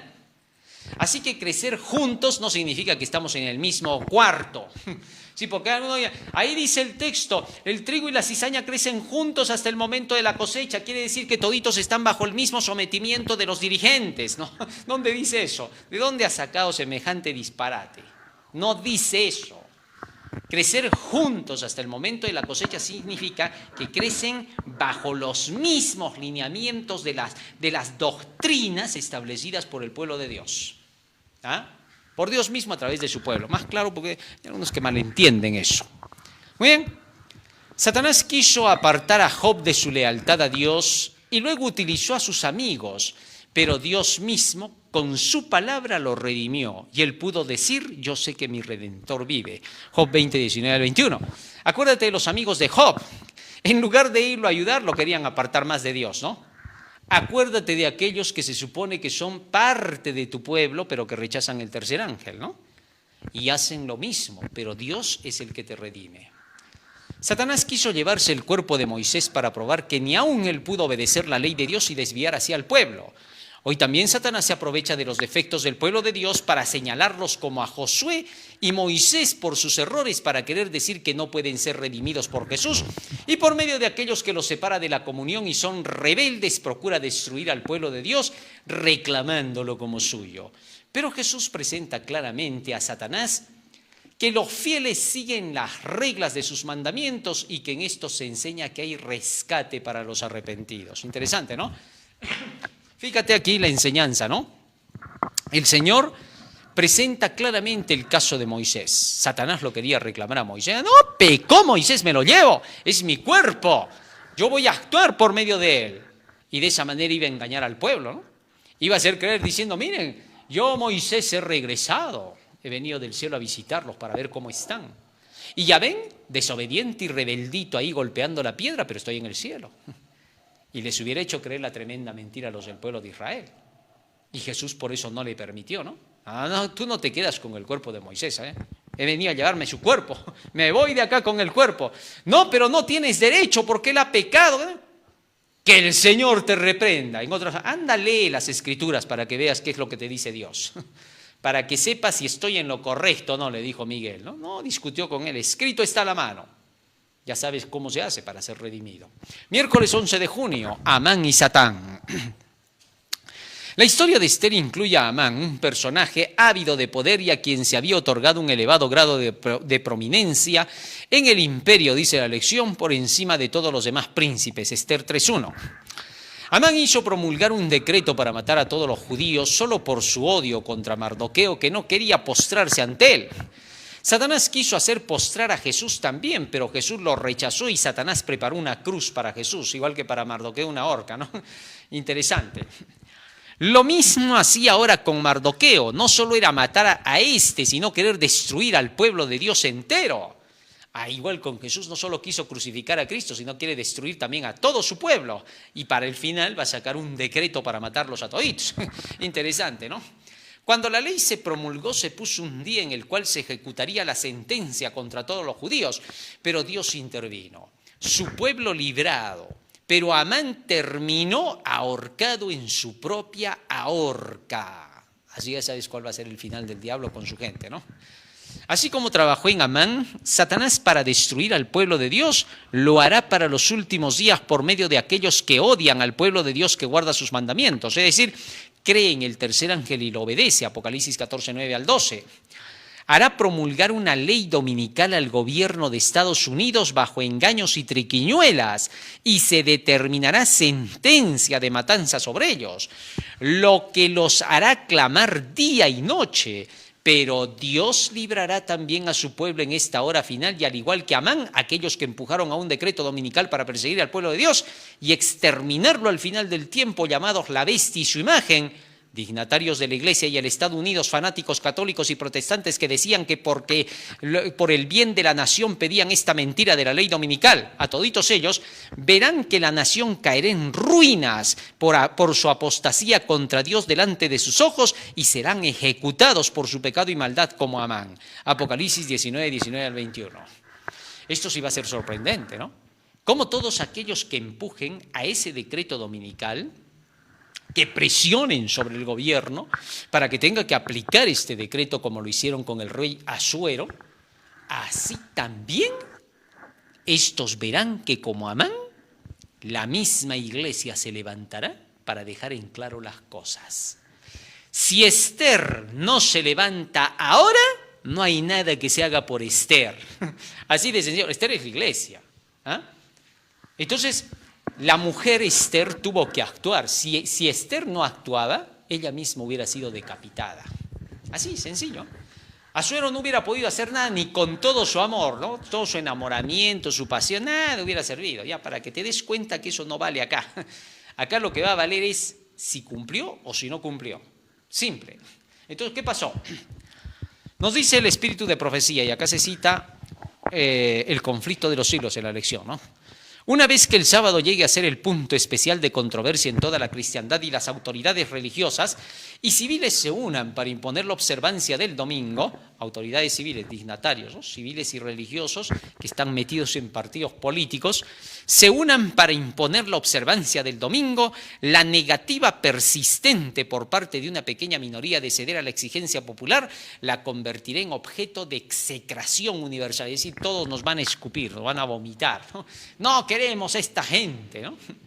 Eso va a pasar, conflicto de los siglos 601. Y ahora, ¿qué sucede para ese momento? Jueves 12 de junio, para esta hora, fíjate ahora, esto es interesante porque ahora le tocaba actuar a Esther, la iglesia, es su trabajito, tiene que hacerlo, ¿no? Tiene que actuar, ¿por qué? Porque es la heroína que tiene que vencer con el poder de Cristo, porque acá fue Dios quien intervino, porque hicieron oración y ayuno, y entonces la iglesia funcionó, pero mira cómo funcionó, tiene que hacer su trabajo, así le parezca que no puede. El no puede significa que eso la va a ser aceptable ante Dios. Un héroe no es el que puede, es el que sabiendo que no puede se atreve a hacerlo y lo logra, ¿no? Y se da cuenta recién que sí podía, obvio. Para esta hora, Dios levantó a su iglesia remanente para un momento específico de la historia. Después de que los 1260 años de la Edad Oscura llegaron a su fin en 1798 con la caída del papado, Dios sacó a su novia del lugar seguro donde la había resguardado. Comparar, dice la lección, con Apocalipsis 12:14. Para que comunicara su mensaje final de misericordia al mundo, el mensaje de los 3 ángeles, al igual que Esther, estamos aquí para esta hora, nos dice la lección. Qué bonito, ¿no? Hasta aquí maravilloso, pero ahora viene lo que no gusta, lo que duele. Escúchalo, ¿qué es lo que viene? Esther no tuvo temor de perder su vida, no dijo, no hay que pisarle la cola al dragón, no dijo, ¿qué cosa quieres? ¿Que te persigan? ¿Te gusta ser masoquista, que te anden persiguiendo? No dijo así, porque Esther no era cobarde, porque Esther no era del diablo, sino de Dios. ¿Ah? No hablaba cosas vagabundas. Muy bien, ¿qué más? Sigue diciendo. Esther no tuvo temor de perder su vida cuando su tío le dijo, su tío Mardoqueo, no es para tu placer que fuiste hecha reina. Dios te levantó para esta hora. No te hizo rica y poderosa para tu bienestar personal, sino porque te necesitaría al ver el futuro de su pueblo. Asimismo, Dios también mostró el futuro de su pueblo por la profecía. Y para esta hora, por la profecía, hizo provisión y levantó la iglesia adventista del 7º día, la Esther, para que sin temor ni cobardía denuncie lo que estaría pasando en el mundo si dejara de denunciar a la bestia y a su imagen, declarando que el fin de estos está cerca, la destrucción de los impíos, que se les unan por temor a la persecución, entonces Dios dará respiro de otro lado. Fíjate en esto, ¿eh?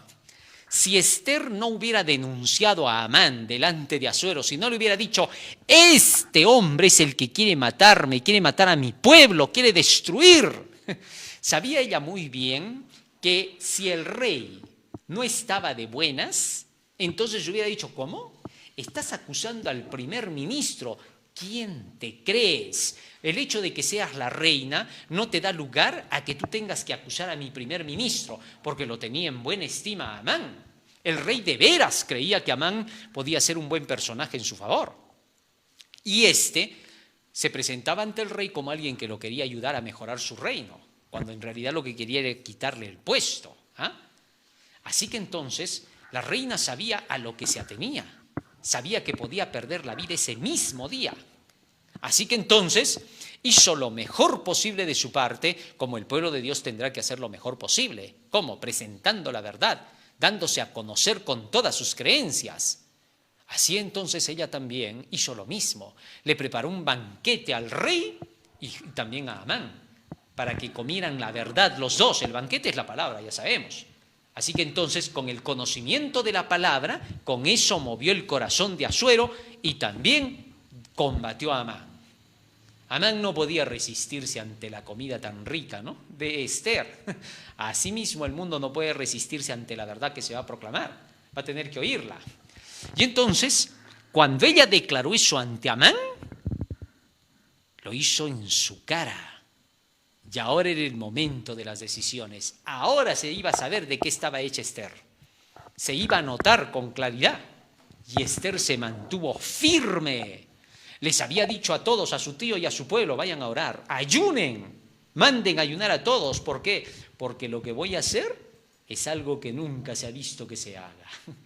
Así también el pueblo del Señor tiene que entrar en este último conflicto. Y necesitamos estar ahora en oración con el Señor, buscar el conocimiento de su palabra como nunca antes lo hemos hecho. Solo los que estudien diligentemente las Escrituras podrán saber lo que se viene y sabrán cómo enfrentarlo. Los que no hayan estudiado la Biblia, gracias por su compañía, pero hasta ahí fue. Es el momento de la separación. Cada quien por su lado. No hay más nada que hacer. El caso de los tales es desesperado para cuando llegue ese momento. ¿Por qué? No puedes decirle a quien no ha estudiado qué cosa hay que hacer porque no te lo va a entender. No tiene la fe para soportar. La fe es por el oír de la palabra de Dios. Y solo los que han estudiado, cuando tú les digas, sí, pero tenemos que hacer así, así decía la Escritura para este tiempo. Ay, así, te van a decir. Y lo van a seguir. Los que no han estudiado, no hay fe. Sin fe es imposible agradar a Dios. Muy bien. Si dejara de denunciar a la bestia y su imagen, declarando que el fin de estos está cerca y su destrucción de los impíos que se les unan por temor a la persecución, entonces Dios dará respiro de otro lado. Pero aquellos que son la representación ordenada, que debe hacer cumplir la proclamación de la denuncia final contra Babilonia, serán desechados. Si ahora aquellos que no se portan como Esther y que callan la proclamación del Evangelio, no se atreven como esta reina a ser valiente, y eso que era mujer, entonces será su desgracia para todos ellos. Así de simple. Muchos de estos que serán finalmente desechados por Dios serán un tipo de individuos que constantemente y con astucia dicen, está bien la profecía, pero tampoco hay que presentarla haciendo dar miedo y terror. Este tipo de gente que no es como Esther, los cobardes, siempre dicen, está bien, nadie dice no la profecía, pero tampoco no hay que presentarla con terror, con miedo. A ver, dile eso a Esther. Es increíble, estamos hablando de Esther y vamos a hablar otra cosa distinta. Es decir, ¿escribimos con la mano y borramos con el codo? No tiene sentido. Eso es absurdo. Acá se presenta algo distinto. Estos individuos que son los que van a rechazar la propuesta de Mardoqueo y que no van a hacer lo que hizo Esther, siempre van a estar en contra de la profecía y van a inventar cualquier mentira para decir que no hay que predicarla. Ellos saben muy bien que mienten cuando dicen eso, porque cuando les preguntas quién pues predica haciendo dar miedo y terror, tampoco pueden decirte quiénes son. Sí, en una ocasión me encontré yo con un dirigente que dijo, sí, pero tampoco no hay que asustar con la profecía. Y entonces le dije yo, ¿y quién asusta? Dame pues el nombre, le dije, dímelo, a ver, acércate y dime, ¿quién es ese que dices que asusta? No, bueno, por ahí hay quienes asustan, pero ¿quién? Pues dime, dame el nombre. No, es que por ahí hay unos grupos disidentes, que no, pero ¿quién? Pues dame el nombre, vamos con ellos. No te van a decir porque ellos son astutos. Saben cómo poder utilizar las cosas. Es como cuando a veces dicen, ¿no? Muchos están hablando, muchos están diciendo así y asá contra esto, que se hace aquello. Muchos. ¿Y quiénes son? Tú le preguntas. Bueno, claro, no muchos, unos 10. ¿Pero quiénes son los 10? Aquellos 2. ¿Pero quiénes son esos 2? Ya no me acuerdo. Al final no es nadie. Son ellos. Así de sencillo. Así es como esta gente utiliza, son psicólogos, pero hasta los tuétanos sin pasar por los huesos. Así de sencillo, ¿no? Es tremenda esta situación, no les creas. Estos son los que están de relleno, son tropiezos simplemente en el camino, son la paja que parece que fuese trigo, pero que solo hace perder el tiempo.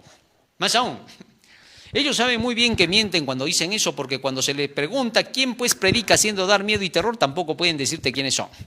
Solo astutamente y con maldad diabólica dicen, los grupos disidentes pues, ay, por favor, cuando ellos son los disidentes más bien, ¿quién no se va a dar cuenta? Sabiendo muy bien que esos a quienes llaman disidentes son los que les dicen sus verdades en su cara. A saber, ¿por qué no dejan anunciar el mensaje final del tercer ángel si ya es el tiempo? Y para eso fue levantada la iglesia, para que el mundo supiera que Jesús ya venía, a lo que responden estos irresponsables que no se parecen a Esther. ¿Y qué tal si Jesús aún no viene y sufrimos otro chasco? ¿Pero quién les va a creer? No han pasado ni el primer chasco y ya están hablando de que van a sufrir otro. Ellos han pasado el chasco, ¿saben por qué se pasó? Ni siquiera saben, no son parte. Y te vienen con ese cuentito y te dicen, lo mío, ¿qué tal si Jesús no viene y sufrimos otro chasco? Y tú tienes que estarles diciendo así, ¿no? ¿Y qué tal si sí viene y no sufrimos el chasco? Ay, eso también pues, ¿no? Estos piensan que están en sus labores comunes de la vida, en fin. Más aún, es obvio que Jesús no venga si no hemos terminado de predicar esta denuncia final y nos hemos callado. Ahora pues, respiro viene del oriente y del norte, así dice la palabra, ¿no? Profética, pues Jesús mismo toma las riendas de su obra y Él mismo la dirige para terminar este mensaje. Dios mostrará que con pocos fieles se dará el fuerte clamor y aquellos que más son marginados y odiados. Se va a cumplir lo de la profecía de Isaías 66:5, ¿no? Esos que dicen que no son sus hermanos y los niegan y dicen, se mostrará Jehová para nuestra gloria. Jehová se mostrará para gloria vuestra y ellos serán avergonzados. Eso es lo que va a pasar.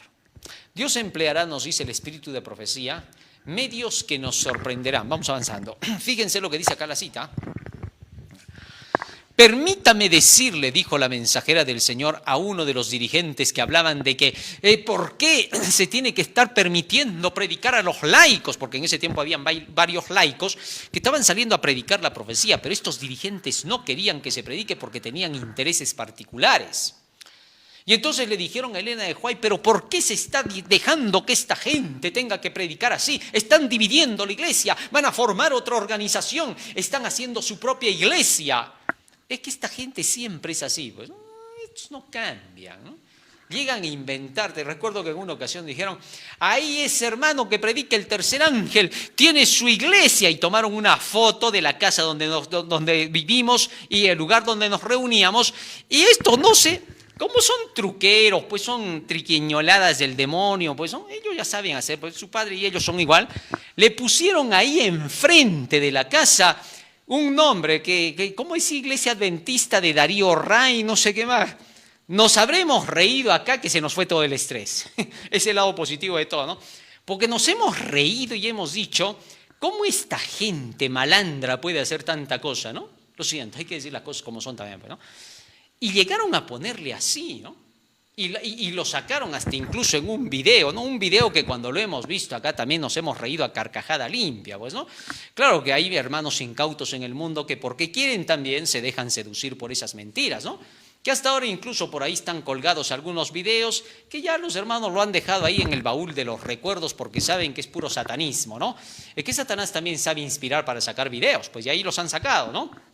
Así digan lo contrario, ellos pueden decir, ese serás tú, pueden decir, hacer caso. En fin, lo digo con mucho amor, ¿no? ¿Por qué? Porque ya es extremo, pues, ¿no? Pero así es esa gente, ¿no? Y llegan a inventar tantas cosas para querer desanimar a los que van a ser fieles a Dios. Pero hermano querido, no te desanimes. Así hablaron de Esther, así hablaron de Mardoqueo. ¿Qué nos importa lo que digan ahora? Si te lo digo solo es para recordártelo a fin de que sepas que así como pasa, pasará hasta el final. No es nada nuevo.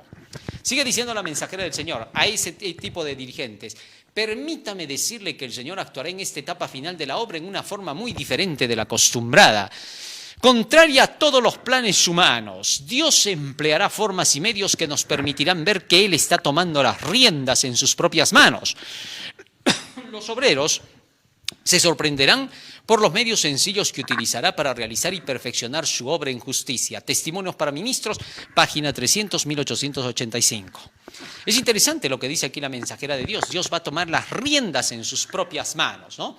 Ahora, es sorprendente que cuando a veces se presenta así la verdad con claridad, tratando de hacerte entender lo que está pasando, estos mismos que se oponen a la obra y que inventan mentiras, ¿sabes qué dicen?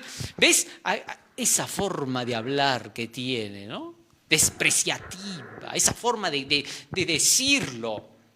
Estos son pues astutos, porque cuando ellos te hablan mal de aquellos que llevan el Evangelio, ellos sí te dicen con su pimienta, su comino y su sal, y hasta con sapos y culebras.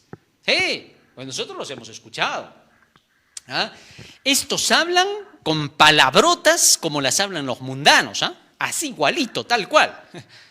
Y luego todavía te hacen quedar, me dice, por eso son divisionistas, por eso son separatistas, son unos tales por cuales, ya se les conoce, son así, son asá. Y cuando tú los tratas así con fuerza para que despierten por salvarlos, mientras que ellos para que tú te pierdas, ¿ah? Dice, ¿ves esa forma de hablar que tiene? Pero ya se les conoce. ¿Has visto cuando los delincuentes son tomados por la policía?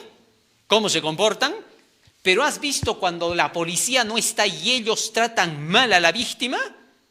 Y luego cuando a ellos los tratan igual dicen, ¡ay, qué abuso, abogado! Pónganme abogado de una vez, cuídenme. Pero y cuando la víctima les dice, por favor, mire, es lo único que tengo, no puedes hacerme eso, nada, ni les importa. Así es esta gente idéntica, porque son de la misma línea. ¿Eh? Así se comportan. Y cuando tú llamas la atención como tiene que ser, astutos, porque han aprendido todas las mañas de Babilonia, ¿eh? Astutos inmediatamente, ¿qué cosa te dicen? Ay, así no se habla, ay, así no se... Jesús no era así, todavía te dicen. Pero es tremendo, ¿no? ¿Cómo es Satanás? ¿Qué cara tiene? Hasta el punto de querer darle la vuelta al asunto. Pero hay que ser muy incauto, ya demasiado incauto, como para poder creer a estos mentirosos, ¿no? Porque a la ley y al testimonio, si el que me predica, ¿qué me importa cómo lo está diciendo? Razones tendrá, solo me importa una cosa, ¿está predicando la verdad o no? Ya, eso es suficiente, no me interesa cómo la dijo. ¿Por qué? Porque si me voy a los tiempos de Jeremías, ¿cómo lo habrá dicho? Si me voy con Isaías, ¿cómo lo habrá expresado? Por algo lo buscaban con odio, ¿no? Si nos vamos a los tiempos de Elías, ¿cómo les habrá llamado la atención? Y si vamos a los tiempos de Moisés, ¿qué cosa les habrá dicho cuando rompió los 10 mandamientos? Y encima rompió el becerro de oro, lo mandó al fuego, lo hizo cenizas y les dio a beber con agua. ¿Qué dirías de ese Moisés? Ay, no, pues, tampoco no puede ser así. ¿Cómo nos va a dar eso del becerro? Ay, así no puede ser el Espíritu de Cristo. Este Moisés es un malo, perverso. Ay, ¿por qué Moisés más buenito? Por favor, Jesús no era así. No, eso es pura mentira. Eso es puro engaño. Eso es simplemente rechazar la verdad. Venga por quien venga. Y Dios nunca va a hablar como a ti te gustaría, te voy avisando. Dios habla como a Él le parece que tiene que hacer para salvar. Y cuando Él venga te va a decir, pero Señor, a mí no me parecía. Pero ahí está pues, yo fui quien lo envió, yo hablé por Él, ¿cuál es tu problema? Pero Señor, es que así tú no puedes hablar. ¿Tú me vas a decir cómo tengo que hablar, hijito? ¿Tú me vas a decir cómo tengo que corregir? Imagínate que tu hijo cuando lo estés corrigiendo te diga, mamá, está bien que me corrijas, pero no así pues. ¿Qué le vas a decir? Tú me vas a enseñar a mí cómo, pero si yo he pasado por tu edad, yo sé lo que estás pensando, yo sé por qué estás diciendo lo que estás diciendo, porque yo mismo le decía eso a mi papá y a mi mamá. Así que yo sé muy bien lo que tú estás haciendo, sé las armas que me estás utilizando. A los padres tú no los puedes engañar fácilmente, ¿eh? ¿Sí? Cuando el hijo es rebelde y trata de esconderse, ¿no? Porque ahora los hijos todavía terminan diciendo, no, es que así no se puede educar, es que está mal, a ti te educaron a la antigua. ¿Cómo tú vas a creer que ese padre se la va a creer, no? Y te va a decir, ¿así, hijito, a la antigua? Bien, que yo lo mismo le decía a mi papá y a mi mamá. Solo que antes, lo malo para mí, entre comillas, era que no tenía respaldo de los psicólogos. Ahora, como están malogrados, ahora te respaldan ellos a ti. Porque dicen, está bien lo que te está diciendo el hijo, así no se le trata. Así, pero ese mismo psicólogo que dice eso, ¿cómo trataba a su papá y a su mamá? Pregúntale a ver. Ahí se va a poner rojo, lo siento. Es que hay cosas que hay que decirlas en claro. Sí, Porque cuántas veces he escuchado a personajes que dicen, ay no, al joven hay que hablarle de esta manera, hay que hablarle de aquella otra, y así, y así, y así, y así. Y tú le dices, oye, y acá entre nos, ¿cómo eras con tu papá y tu mamá? Ah, no, pues tampoco no vas a decir eso, vas a echar abajo mi carrera. Así, esa es la realidad. Ah, no engañes entonces. No queramos aplicar lo que no es, porque de veras los padres son 100.000 veces más psicólogos que cualquier doctor psicólogo en toda la tierra. Ya te lo voy diciendo, un padre es así. ¿Qué le vas a enseñar tú pues al padre de cómo tiene que criar a su hijo? ¿Qué le vas a decir tú? ¿Cuántos hay que...? Es que hay gente analfabeta que hay que enseñarle, pero esos analfabetos crían mejor. Sí, lo hacen. Lo siento, es que la verdad hay que decirla. ¿Y qué vamos a hacer si a alguien le choca? Siempre hay gente que le choca porque no le gusta, porque quiere vivir al revés. ¿Sí? Pero bueno, digo eso solo para que comprendas, ¿no? De que así pasa en la iglesia. Hay muchos que rechazan la verdad no porque sea mentira, sino porque no conviene a sus intereses. Pero ellos cuando tienen que supuestamente reprender, recuerdo que en una ocasión a un par de hermanos los llamaron los dirigentes y dijeron, ¿por qué estás predicando esas cosas sin permiso? Bueno, pastor, pero acá la Biblia dice, ¿qué la Biblia dice ni qué la Biblia dice? Mire, pues, pastor, ya conozco ya la ley y el testimonio yo. Ley, testimonio acá. Ya los conocemos cómo son. Pero, pastor, mire, acá dice, el escrito está, dice la mensajera, dice, cierre ese libro, ya lo conozco de memoria. ¿Te diste cuenta? Y cuando salen después frente a todos los demás, dicen, hermanitos, hemos decidido que vamos a disciplinar a estos hermanitos por rebeldes. Ya, miren, el manual dice así, ¿no? Y qué angelitos parecen, ¿no? Cuando son todo lo contrario. Las cosas son claras. ¿Cómo se quiere apretar a los que llevan el evangelio? Y todavía se creen enseñadores de aquellos que les pueden enseñar. Y tratan de hacerlos sentir mal. Tratan de arrinconarlos. Los tratan de hacer pasar como que fuesen los malos. ¿Cómo puede ser posible que los buenos tengan miedo hasta de hablar palabras frente al público de la iglesia y los malos se suben al púlpito a hablar como si nada? ¿Dónde se ha visto semejante miseria? Ya llega el tiempo. Esto se va a acabar. El tiempo está cerca. Hay muchos que van a hacer sus planes y van a decir, esto lo vamos a pagar ya. Ya lo tienen hecho en agenda, pero te voy avisando, toda tu agenda se va a terminar antes de tiempo. No va a durar como tú estás esperando. ¿Por qué? Porque no hay nadie en todo el cielo que sea de aquellos que digan, se me pasó la mano y no me di cuenta que se me adelantaron. No te equivoques. El Señor dice claramente, yo te madrugo, madrugando te busco. Yo soy antes que tú, así que es imposible que me puedas engañar. De cierto, tú pensabas que yo era como tú creías, pero ahora vas a aprender que no es así. Vas a saber lo que nadie te enseñó en esta tierra. Tremendo. No te metas con Dios mejor.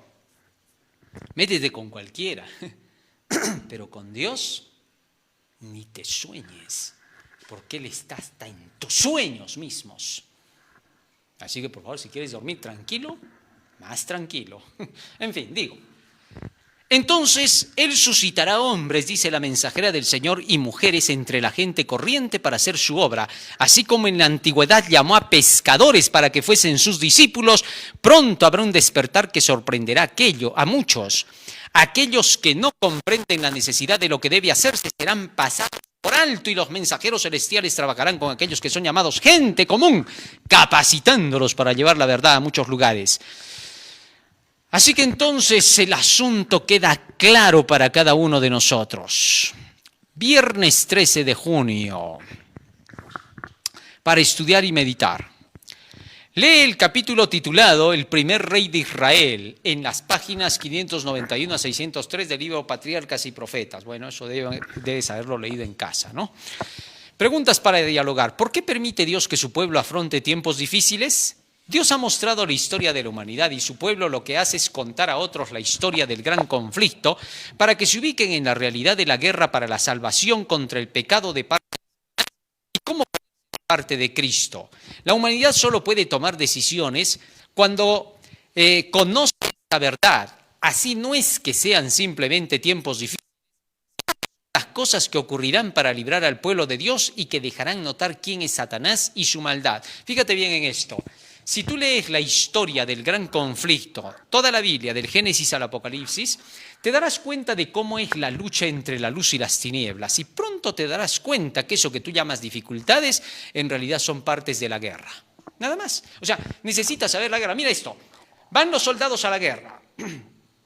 Y de pronto a alguien le disparan. Y ese es una dificultad.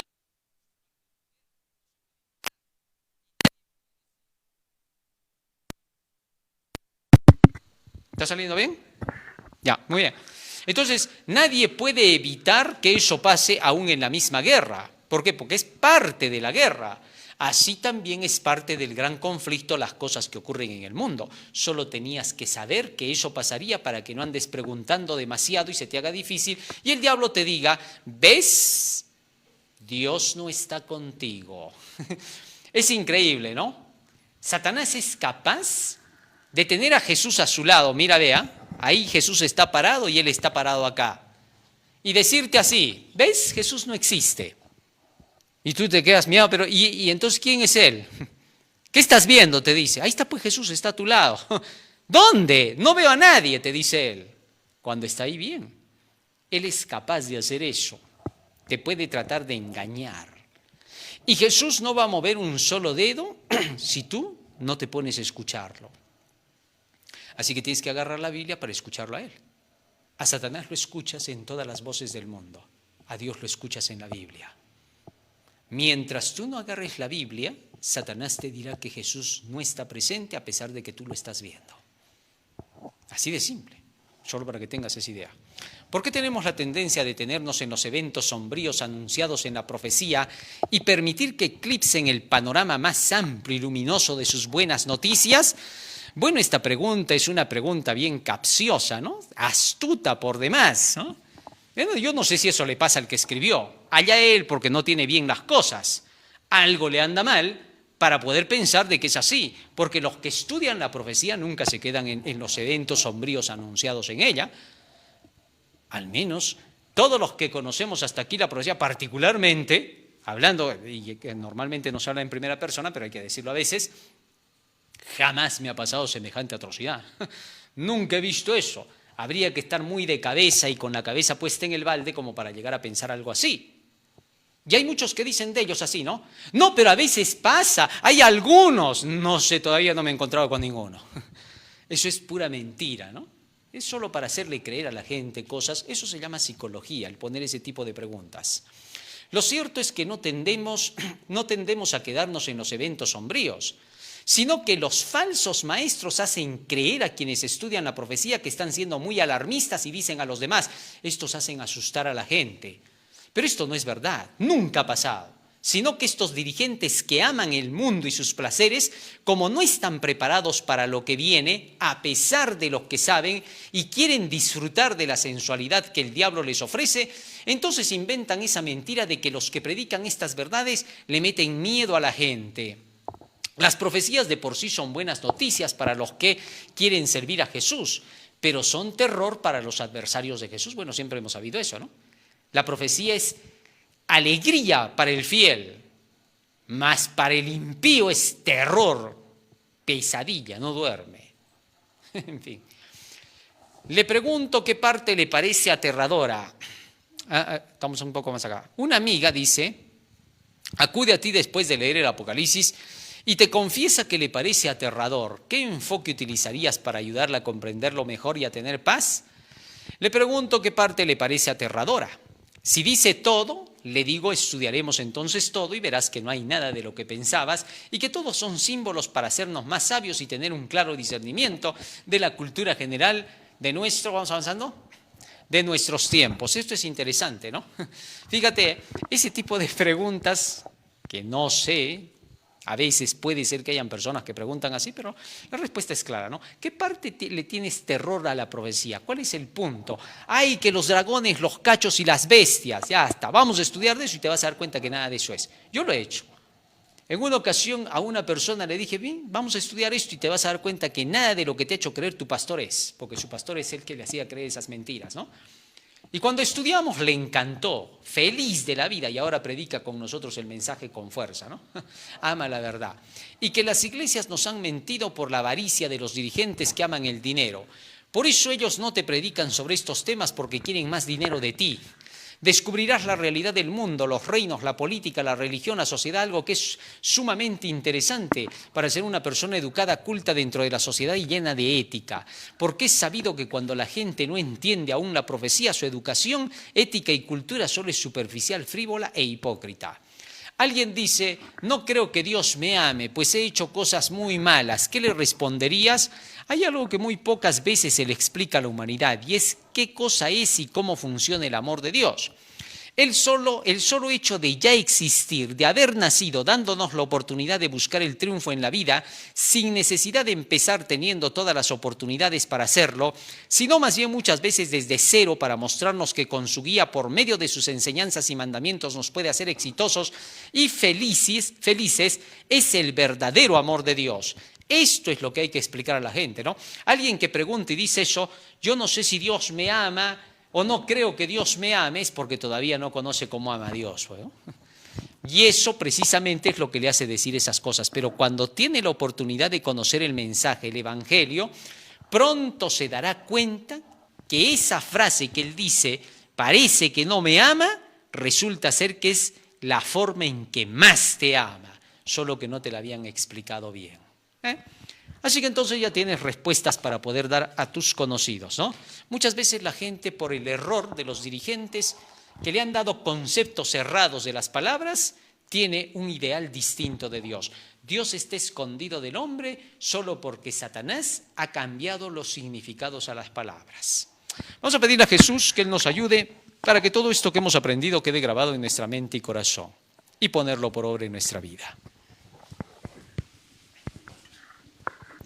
Bondadoso Padre que moras en los cielos, estamos agradecidos a ti por habernos dado las maravillosas verdades que hemos conocido. Gracias por abrir nuestros ojos, Señor, al tiempo en que vivimos, a la comparación de estas ilustraciones bíblicas y por sobre todo la hermosa luz que hay en cada una de estas ilustraciones. Ayúdanos a atesorarlas en la mente y en el corazón para que puedan ser, Señor, traducidas a nuestras acciones. Bendice a todos tus hijos en el mundo entero. En el nombre de Jesús. Amén. Amén, Señor. Muy bien, querido hermano, hoy hemos aprendido un hermoso tema en la lección de la escuela sabática. No te olvides, estamos en las redes sociales. Estamos en Facebook, estamos en Instagram, estamos en X, estamos en TikTok, estamos en YouTube para que puedas compartir el mensaje con tus amigos y con tus desconocidos incluso. Estamos también en DRC Noticiero para estar con las noticias al día y estamos en dariora.com, la página de la sabiduría. Estamos en Patreon, estamos en Yape para que puedas hacer tus donativos y si quieres puedes hacerlo internamente para que puedas apoyar con un granito de arena a esta obra tan maravillosa que es la terminación del Evangelio de Dios en toda la tierra. Dios te bendiga, que pases un feliz y hermoso sábado. Amén.